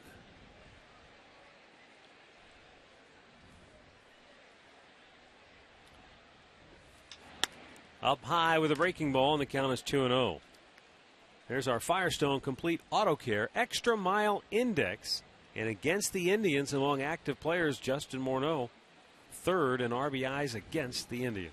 Well, remember, he had a year last year against the Tribe. He had, 20-plus RBIs, had about 6 or 7 home runs. Seemed like he had every big hit to sink him. Yeah, he did. And the Twins have always played very well against the Indians. They've gone 13-5 since June of last year, outscoring them 116 to 72. And you're right, this guy has done a lot of the damage. Well, you might find it interesting that going all the way back to your days with the Tribe, your last days with the Indians, the Tribe and the Twins has been a very interesting series. Since 1983, head-to-head, each team has won 222 times. It is dead even. And overall, now that's head-to-head, but overall, look how it is.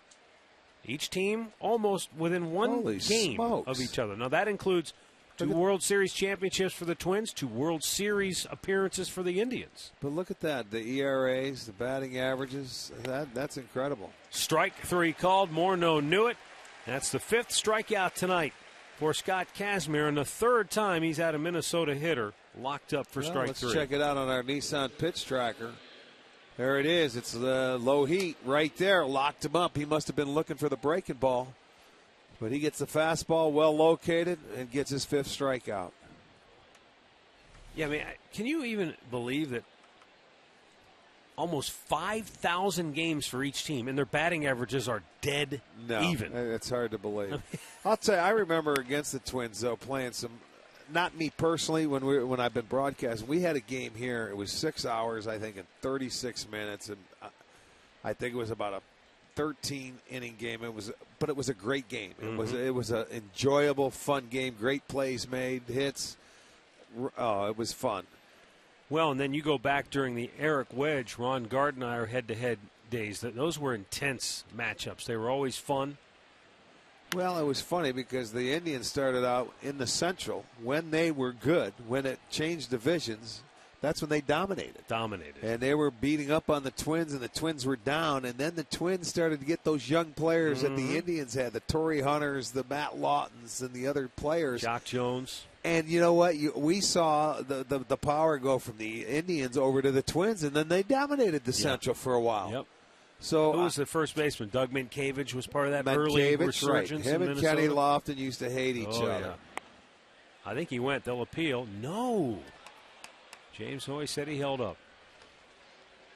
But, they took over the Central Division power and played very well. So I can see it's a good rivalry. It's not like if you have Detroit and Cleveland. But I'll tell you what, these two teams, they get up and they play hard against each other every time they play.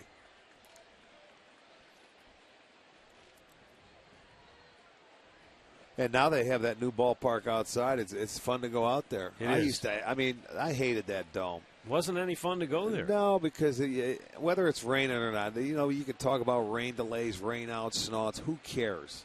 You go outside, and that's a beautiful ballpark, and they deserve it out there. This is a perfect example. A day, an evening like this, it would be great. And then you'd have to go inside to that place, and it just was like... You wouldn't know what time it was.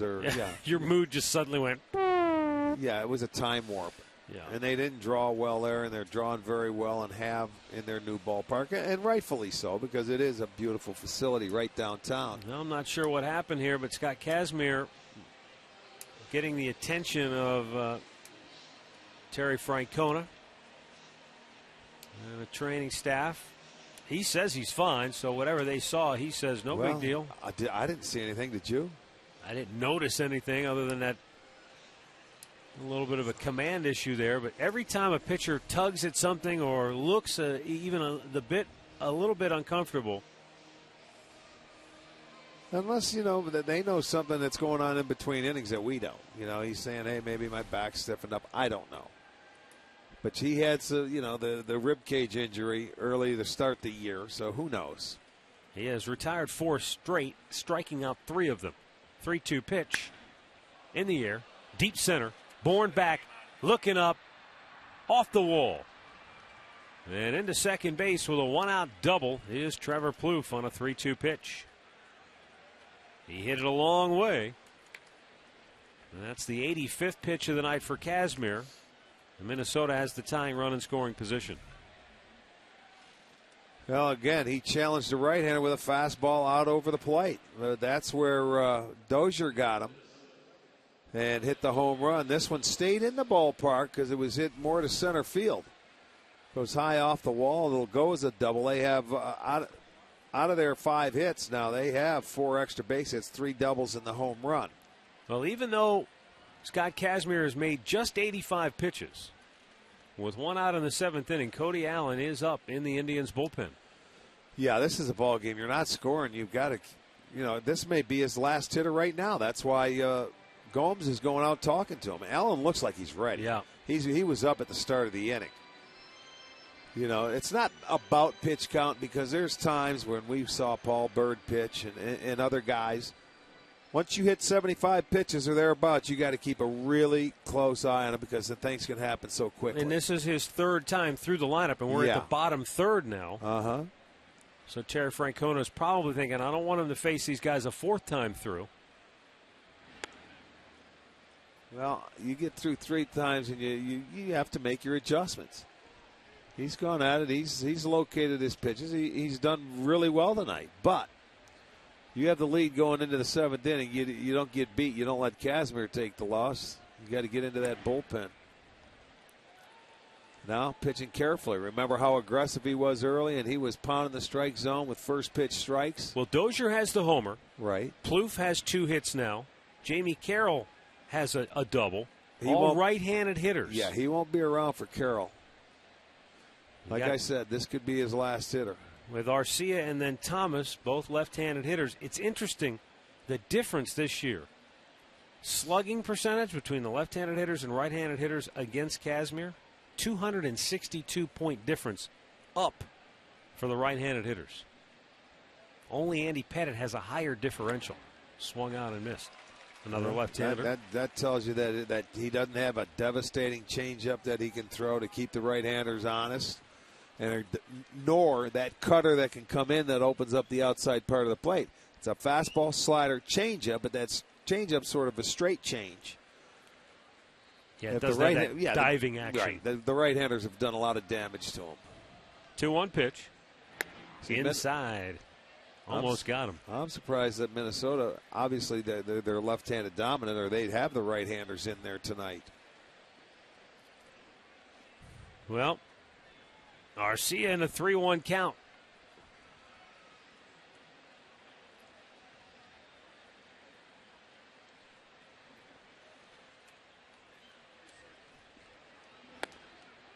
Off-speed pitch, and it's in there to run the count full.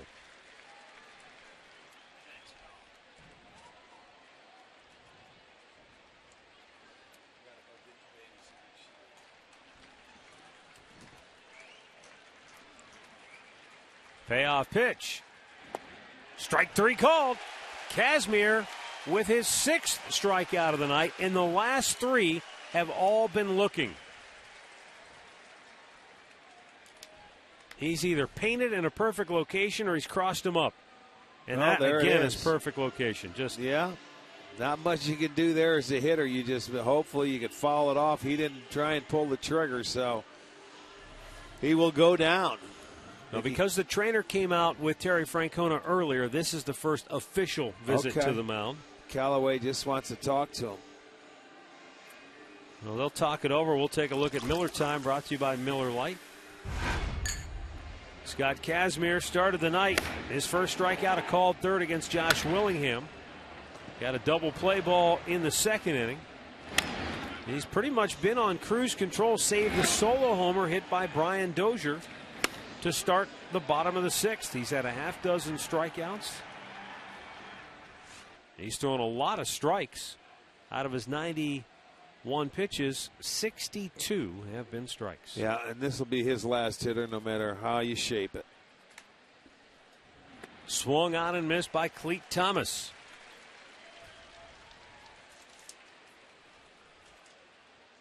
Mickey Callaway went out there and said, empty the gas tank right here, big boy. This is going to be your last hitter. If he can get out of it, he'll go 7, which will be a great job.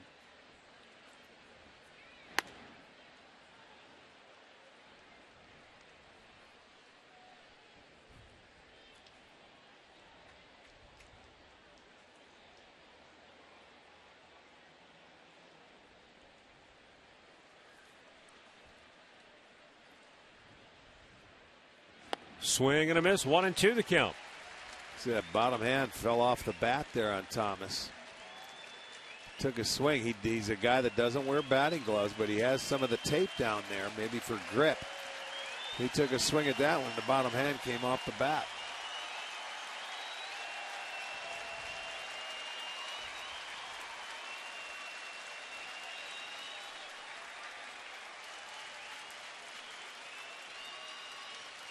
One, two.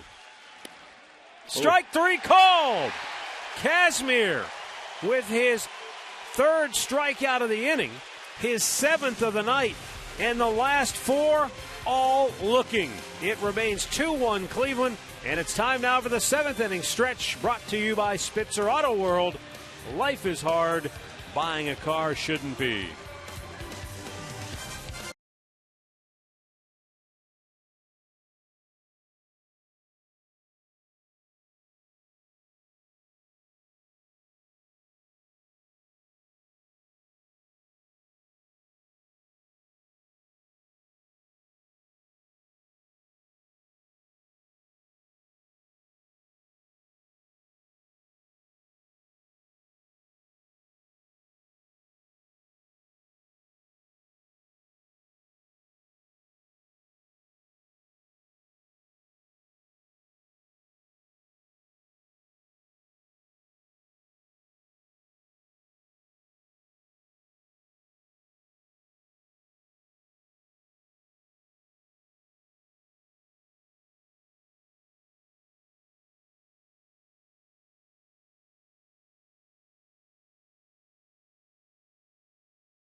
Gary, as you get a look in from our Panini cam, brought to you by Panini's Bar and Grill.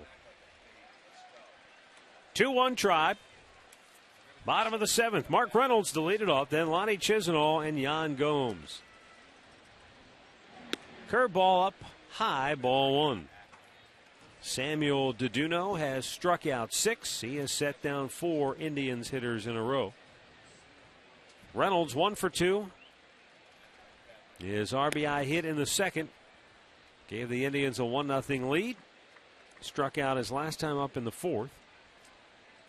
Indians, as I mentioned at the outset, 18-6 this year when Reynolds has an RBI. Yeah, you know, Sooner said that, and he singled into the gap in left center field and then overslid second base.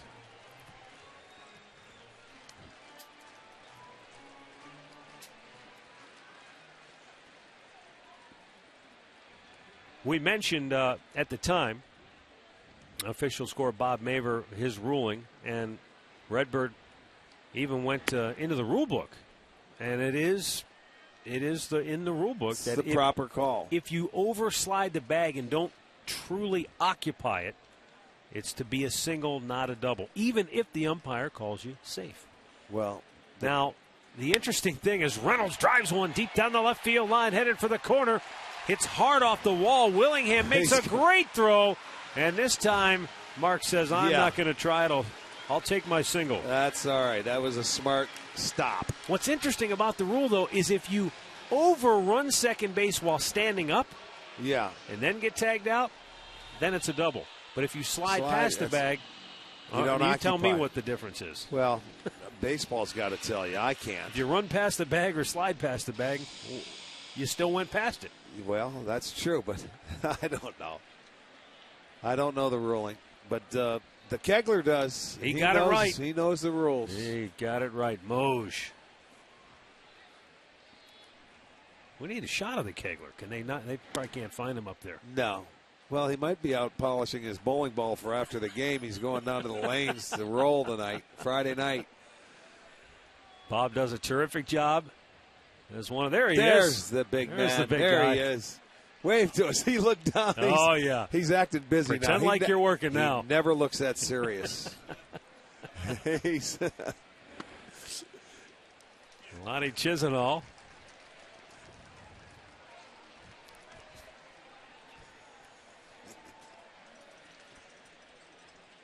Lonnie with a base hit in the second, grounded out last time up. And Rick Anderson, the Minnesota pitching coach, coming out on the 99th pitch of the night.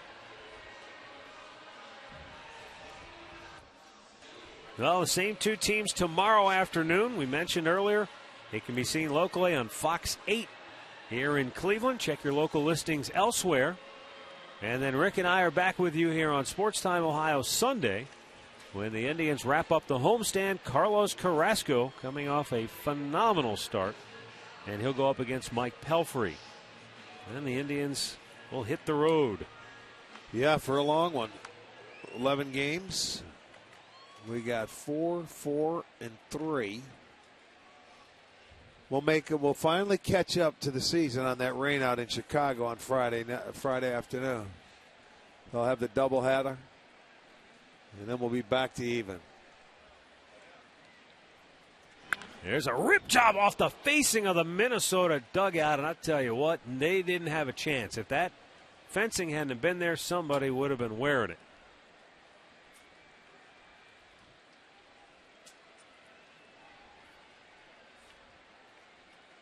Think about all those years you played and all the years this ballpark was open before they ever had those fences in front of the ballpark. Those weren't. in front of the dugouts. Those weren't mandatory up until I'd say maybe 4 or 5 years ago, where every ballpark had them. They never used to have protection. They'd come in, and that's every time I say it now, the guys on the bench, a ball would come in and drill somebody. They'd say "ugly finder" because it hit you. So they used to sit back. Well, on the top of the bench, that's where everybody would sit. Now everybody stands up. Sure, but the dugouts now are so much bigger than what they used to be. You never had the opportunity to stand up there.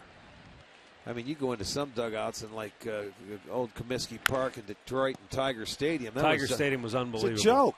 You'd knock yourself out if you didn't lower your head. There's literally enough room for 9 people in that dugout. Well, that's after the 9 were out in the field. Yeah, and I mean, the bullpen was the same way. Well, even to this day, Fenway Park in Boston, that's a very small dugout. Terrible. But, I mean, now you've gone from one extreme to another. Detroit's got a dugout that would rival the size of a penthouse apartment. 3-2 pitch. Runner goes. Check swing. It's ball 4. Good thing. It is ball 4. They appealed on the check swing by Chisenhall. He did not go. And so the Indians have 2 on with nobody out. Well, if you're Mauer in that situation, you don't know, so you go ahead and throw through anyway, which he did. If he did swing, then it would have been a strike him out, throw him out. But as you'll see, Lonnie thought about it, held up, and Deduno's night will be over with his second walk. So again, the Indians have first and second, nobody out. And they will be going to the bullpen. Samuel Deduno exits, 6 innings, 6 hits, 2 walks, 6 strikeouts, and on the short end of a 2-1 score. Today's Cleveland Clinic call to the bullpen. Right-hander coming on when we come back.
One Tribe as we are in the 7th inning. Indians batting with 2 on, nobody out. Josh Renicky coming in now for the Twins. 29th appearance of the year. 2 wins, a loss, ERA 2.81. He has struck out 21 and walked 16 in his 32 innings of work. A couple of right-handed hitters due up. Yan Gomes and then Drew Stubbs. Indians with a chance to open up their lead. It's still a very tightly contested game to this point. Love to add on. They scored in the 2nd and the 3rd inning. But they would like to get a little insurance here.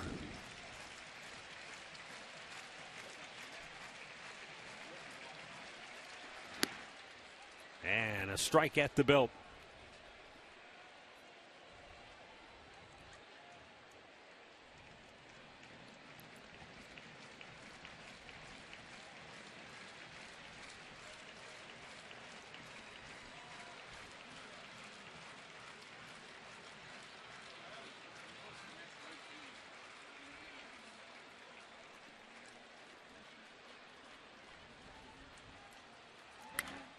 Back out of play. And the count quickly 0-2 on Gomes.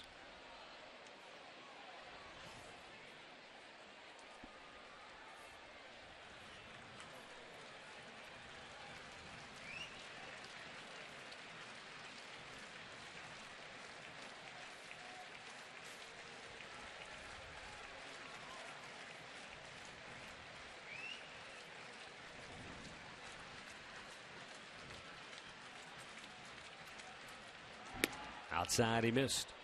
On this homestand in which the Indians have won 4 out of 6,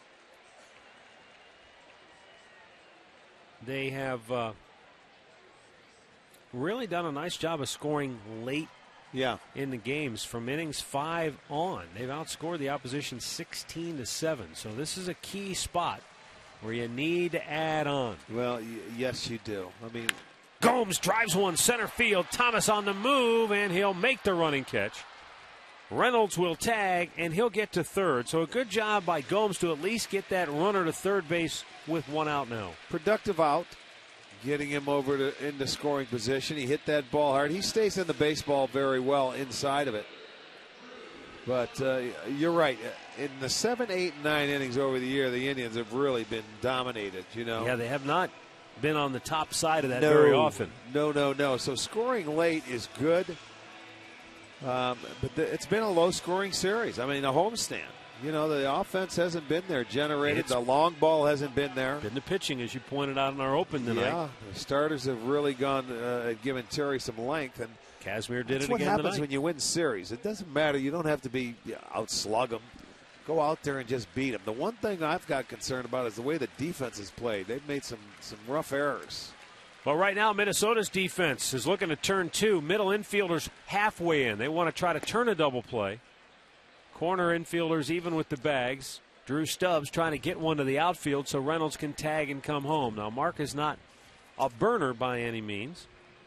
Well, I will say this. They got their work cut off from them because Stubbs hasn't hit into one this year, into a double play. It's going to have to be right at somebody the way that guy can go. He's got 218 at-bats. Down low. Yeah, there's a note here. It says 236 plate appearances. Okay. No double plays. That leads the American League. So, for Drew, it's a matter of trying to get that run home from third at the very least right here.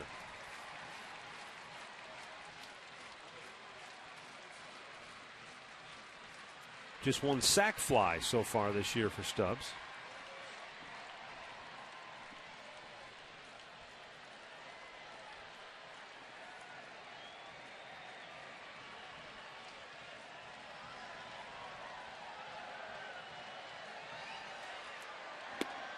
Inside corner. It caught the edge, and Stubbs now down on the count of 1-2. Pretty good pitch from Josh Renicky to get ahead now.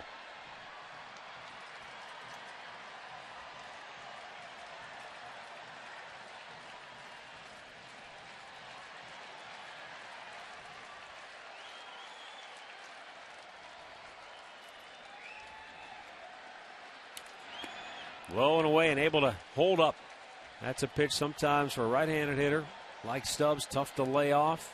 You want to chase because you're in protect mode, but able to hold up. And now the count back to even at 2-2 as Joe Smith is now getting loose for the Tribe.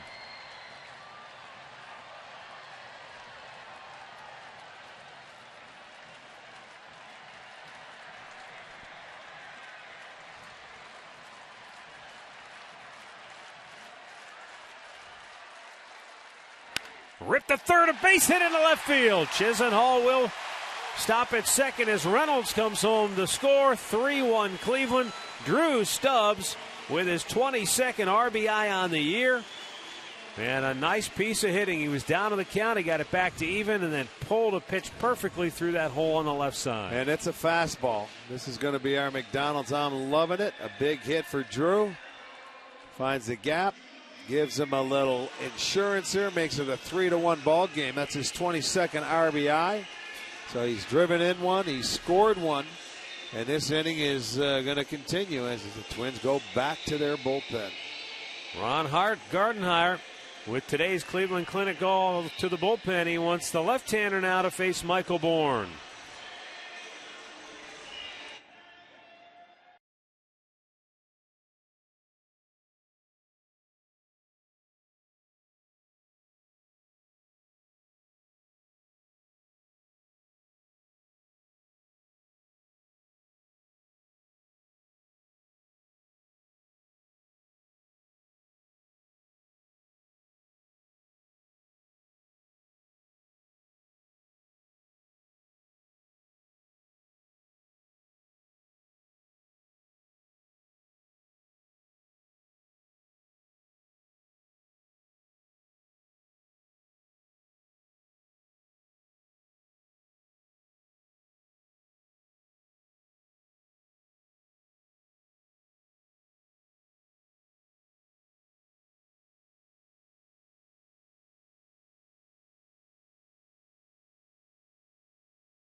It's a 3-1 Indians lead.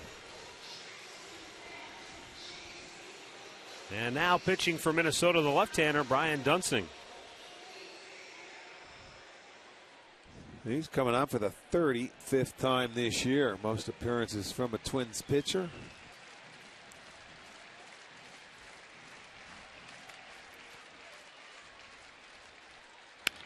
And a ground ball towards second. Dozier goes to second. They get the force there on a very close play because Drew Stubbs was bearing down on Jamie Carroll. He's called out, and there are two down as Chisenhall goes to third on the play. You had better be careful with that guy running. He made it awfully close. I mean, when you're going to your left and you got to throw back but to your right, they do get him.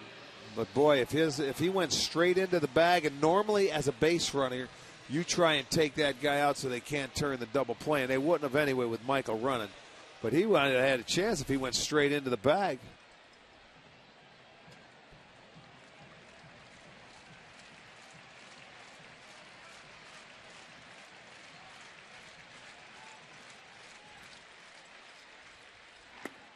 Pitch inside, ball one to Mike Aviles, who is 0 for 3 on the night.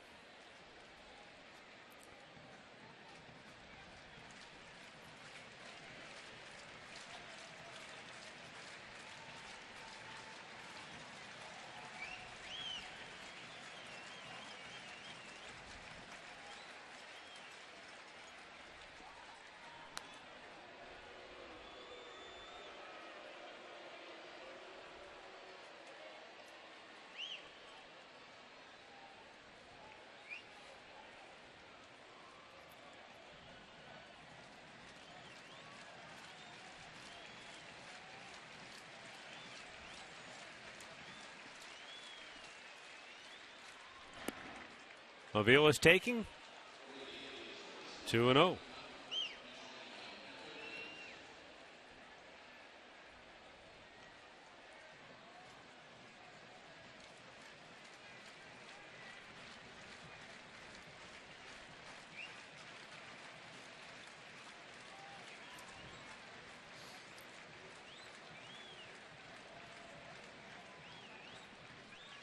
Upstairs.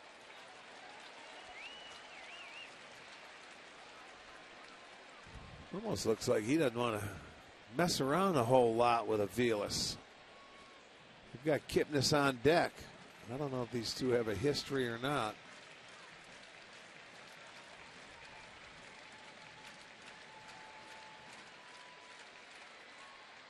And he didn't come close.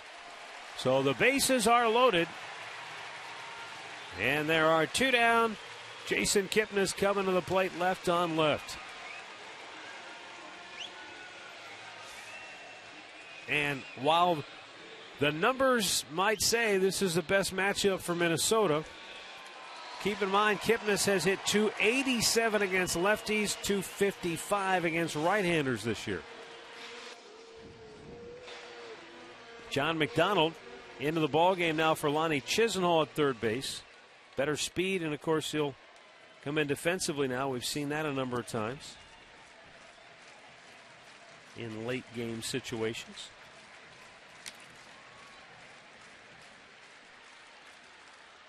Kipnis takes down low, ball 1.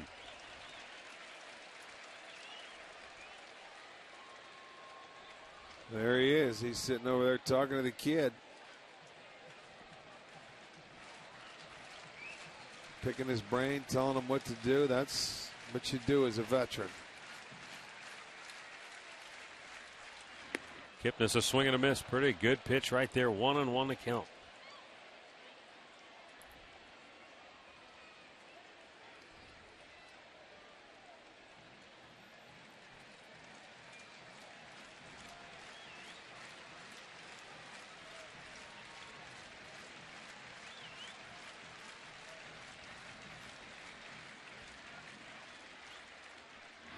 Down low, good eye. He takes, and the count goes in his favor now at 2-1. You know, Jason, as I mentioned before, when you're facing a left-hander, you have a tendency to really concentrate and stay in on the ball so you can take it the other way. You don't try and get too quick. You don't try to pull the ball because you want to stay in on his breaking ball.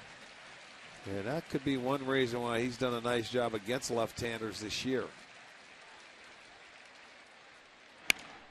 Jam job, floated like over the head of the shortstop, Jamie Carroll. Scoring is Johnny Mack. Here comes Michael Bourne. It's a 2-out, 2-run single for Jason Kipnis, and it's a 5-1 Indians lead. Jason with his 3rd run batted in on the night gives him 38 on the year. Yeah, beautiful. And I mean, that was just a little doinker, but it's right over the head of the shortstop. He stayed in on it.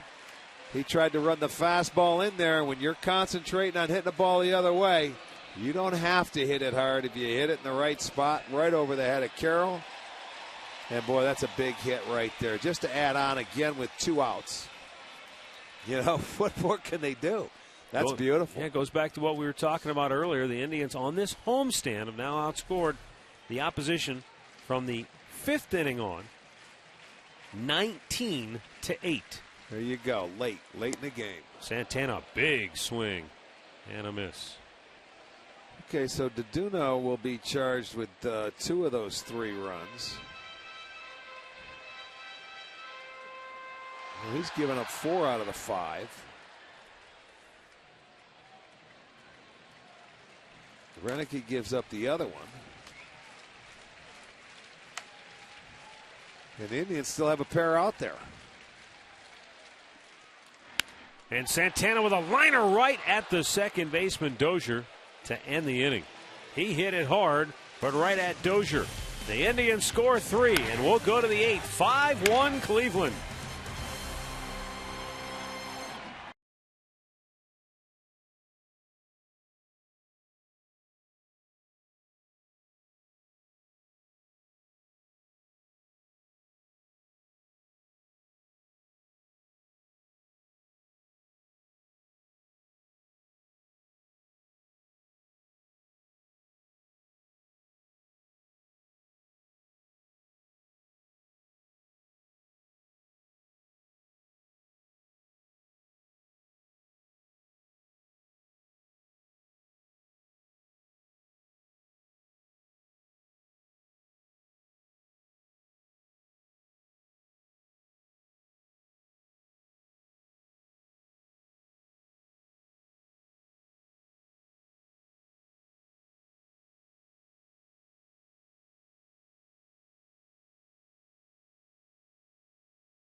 and may not be reproduced or retransmitted in any form.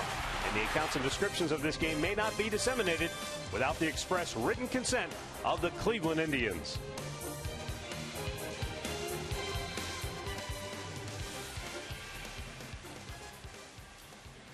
All right, we move along to the 8th inning now, and the Indians have a 5-1 lead.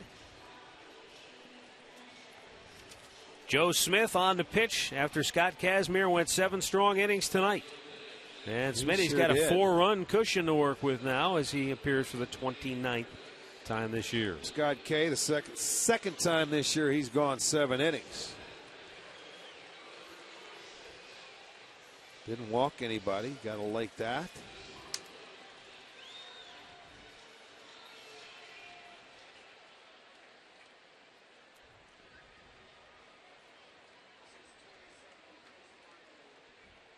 Chris Parmalee pinch hitting here.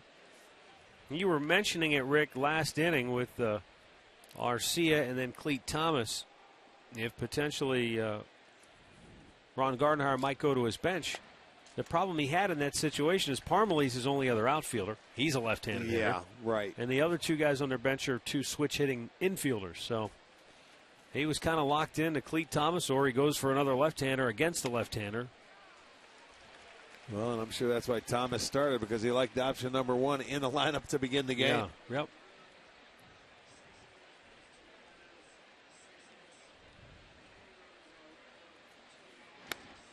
Blew him away. Good pitching by Joe Smith. He makes quick work of Chris Parmalee, 1 down.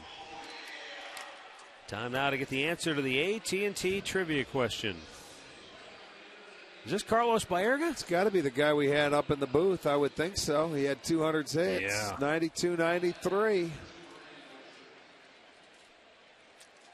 Couple of nice seasons right there. 20 homers, 200 hits. Back in old Cleveland Stadium. Yes, indeed.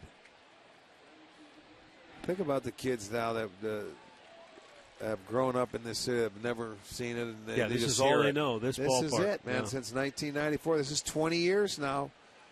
You know, Progressive Field, back then Jacobs Field, so it's amazing, isn't it? Yeah. Used to go down there. I used to miss the spiders and all the birds and the raccoons and rats we used to see over there.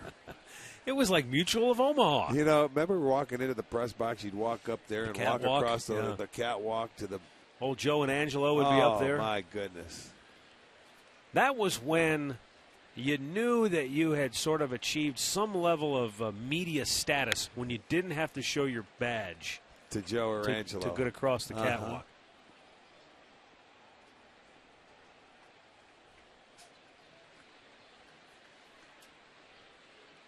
The 1-2. And then back then they used to have the wigwam room where you could grab yourself a little hot dog or something during the game instead of like a media dining area. Wasn't that called the teepee room? Teepee room. The wigwam was like the really nice there you go. where Mary would bring the pies bake the pies every day. Bouncer to third. You got it. Johnny Mack throws him out. 2 down.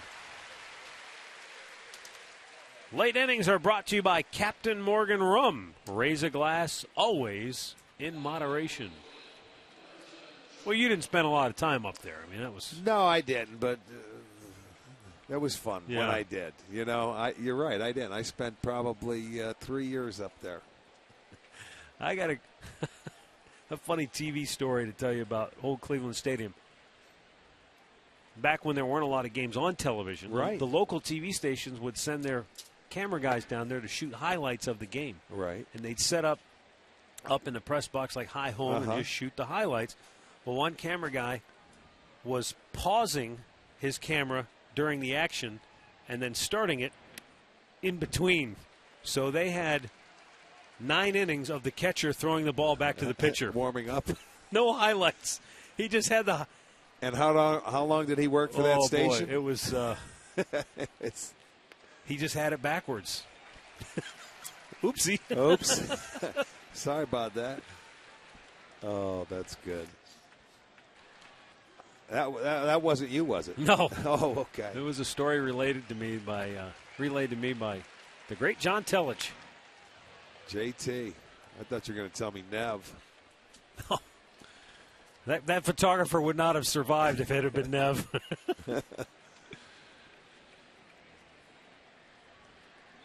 Two down as Joe Mauer digs in, 1 for 3 on the night. He doubled in the first. Since then, he flied out. Kazmir struck him out in the 6th.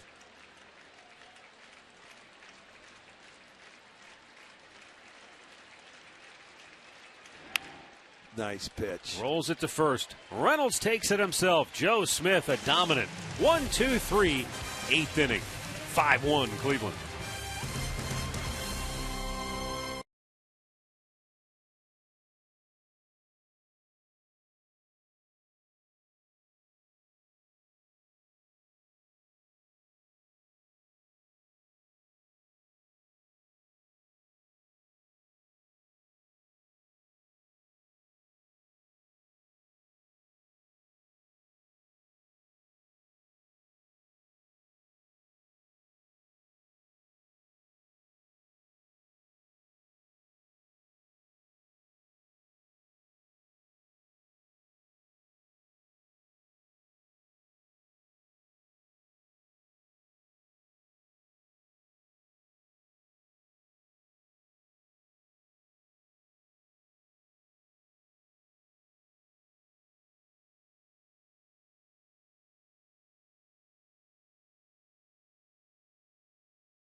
The bottom of the 8th inning. Stay tuned for Indians Live after the ball game, brought to you by Conrad's Tire Express and Total Car Care.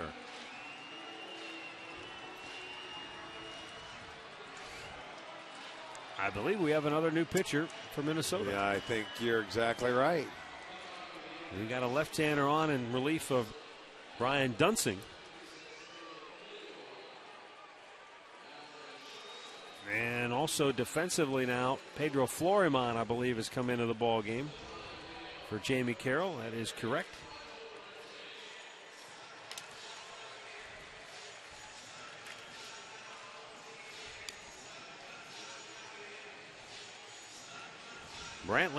Michael Brantley will lead off for the Indians.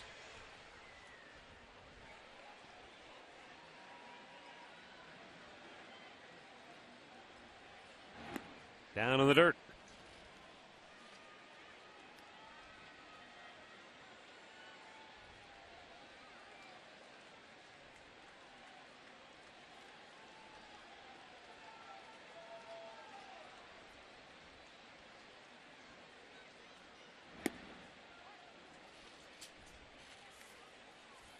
Brantley doubled and scored in the second to get the Indians the early lead.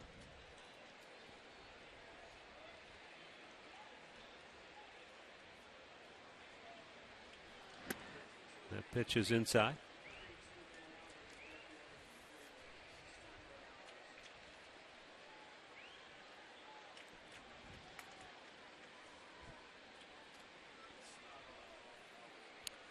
Caleb Thielbar delivers, and it's fouled straight back. Good swing.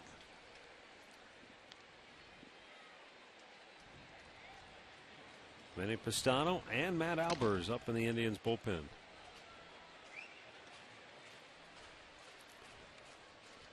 Well, certainly not a safe situation with a 4-run lead, so I don't know. Maybe Pistano will come in if it's like it is, and if they score any more,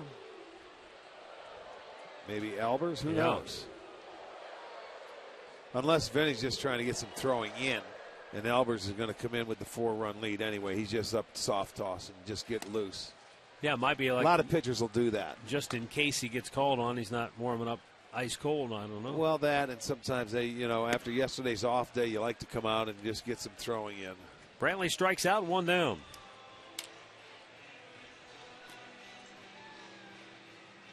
Our in-game box score brought to you by your Northern Ohio Hyundai dealers. Michael Bourne, a couple of hits at the top of the lineup. He's hit in 5 straight games now. Jason Kipnis has driven in 3 runs on the night. Mark Reynolds got it started with the first RBI hit of the ball game.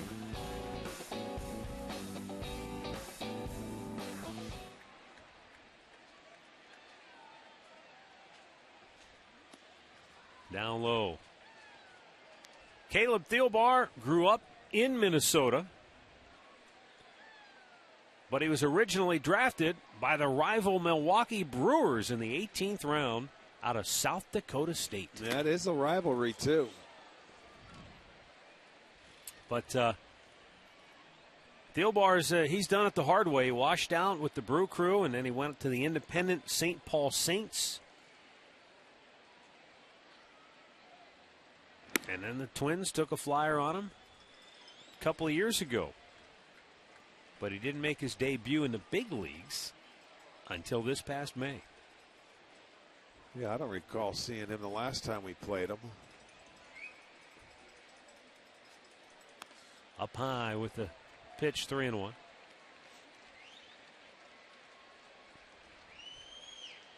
But the hard work pays off. You grow up around Minnesota. Let's go. Yeah, I mean, you're pitching for your Twins now. You get that opportunity. Fouled right back, nailed the umpire. Jeff Kellogg right in the mask. Jeff says, hey, I'm all right, let's go.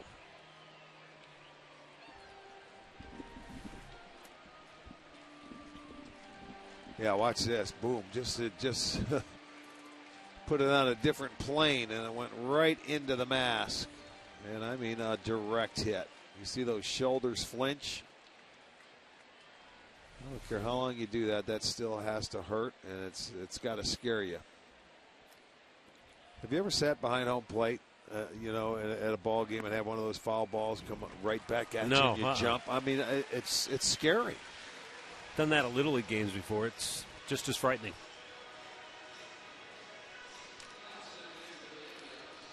Little League games? You have? But I'm saying as a spectator or fan, you sit back there and that ball jumps on you. You don't realize how quick it's coming. Well, those guys are right behind it. Yeah. Doesn't matter with the fence. They always flinch with that fence. I don't. I mean, anytime you see it come at you, you don't flinch. Here's John McDonald, his first at bat of the night. Chops it to third. Right there is Plouffe, who goes to second for 1, on to first, not in time. McDonald beats it out to keep the inning alive. 2 down. And Jan Gomes will be coming up.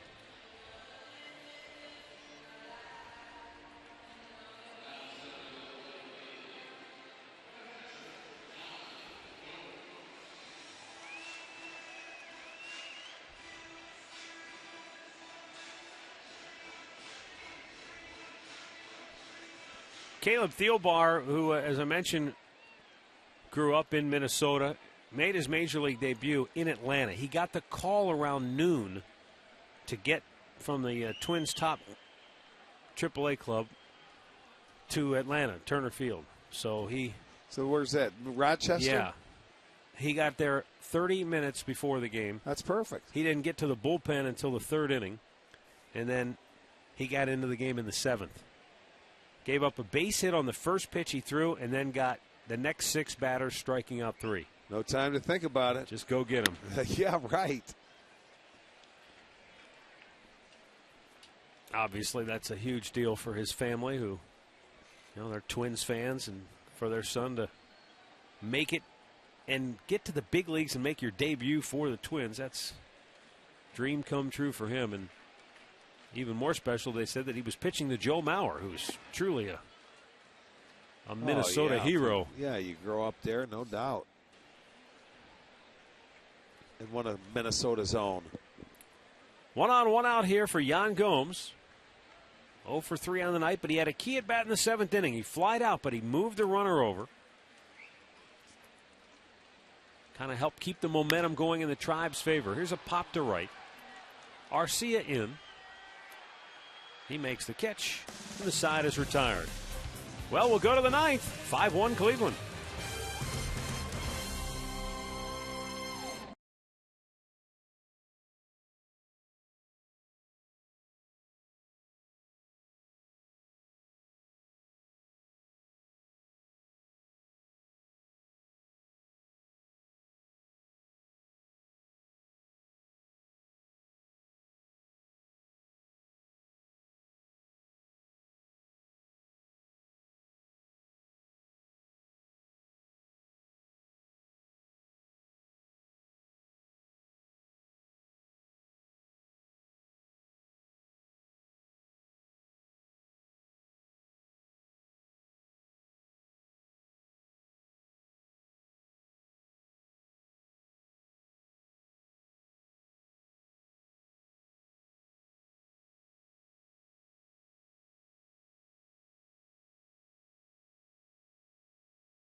Go to see the Indians win. Well, so far so good then. That made his trip worthwhile. Yeah. They need 3 more outs.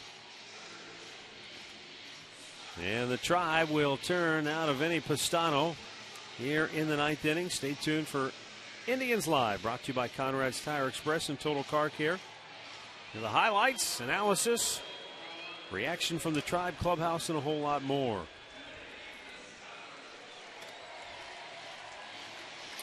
Not a save situation, but Pistano coming on to try to nail down the Indians' 7th win in their last 9 games.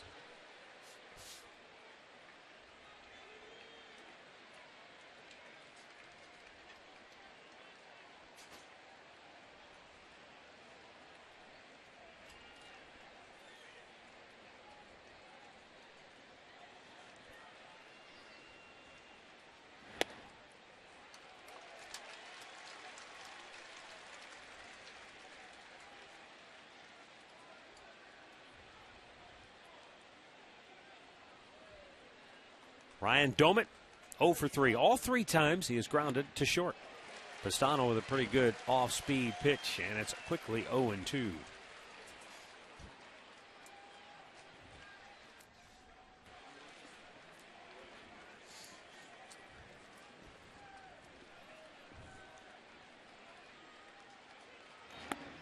Down low with the off-speed.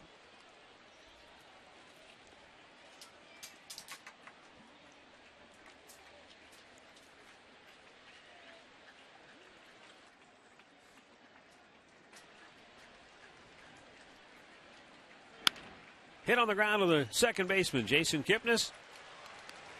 Domit is out number 1 here in the 9th. Let's go back and take a look at our keys to the game from earlier tonight. Limit the M&M boys. Well, they limited their opportunities, and that's the key. Keep the guys off in front of them. That's right. They went 1 for 7 combined. The double by Maurer came with the bases empty. And for Samuel DeDuno, they kept plugging away. How about that, though? He only had 2 walks, but both of them come around to score. Something. And the second of those walks was the last man he faced. Yeah.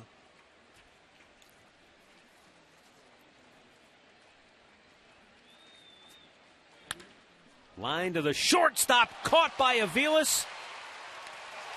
And that was out number 2. He didn't even have to throw it. No, but, for good measure, just he might sure, not pick it. Yeah. He didn't know if he saw it, so he just came right up in one swoop and gets it over to first base. Good call, but a good play to begin with. See, he picks it up off the ground. When in doubt, and he knew it, I think, but you see the umpire's arm was up there. He was all over it, too. Good play by Aviles, and we've got 2 down. Justin Morneau 0 for 3. Talked to Asdrubal Cabrera the other night. He's anxious to get back in the lineup. He said he feels good. Everything he feels like is right on target. Hopefully, he's hopeful that he could be back on the Indians' next homestand. We'll wait and see. Meanwhile, Mike Aviles has done a terrific job filling in. And right now, Vinny Pistano closing in on a series opening win for the Tribe as Morneau cuts and misses at the slider.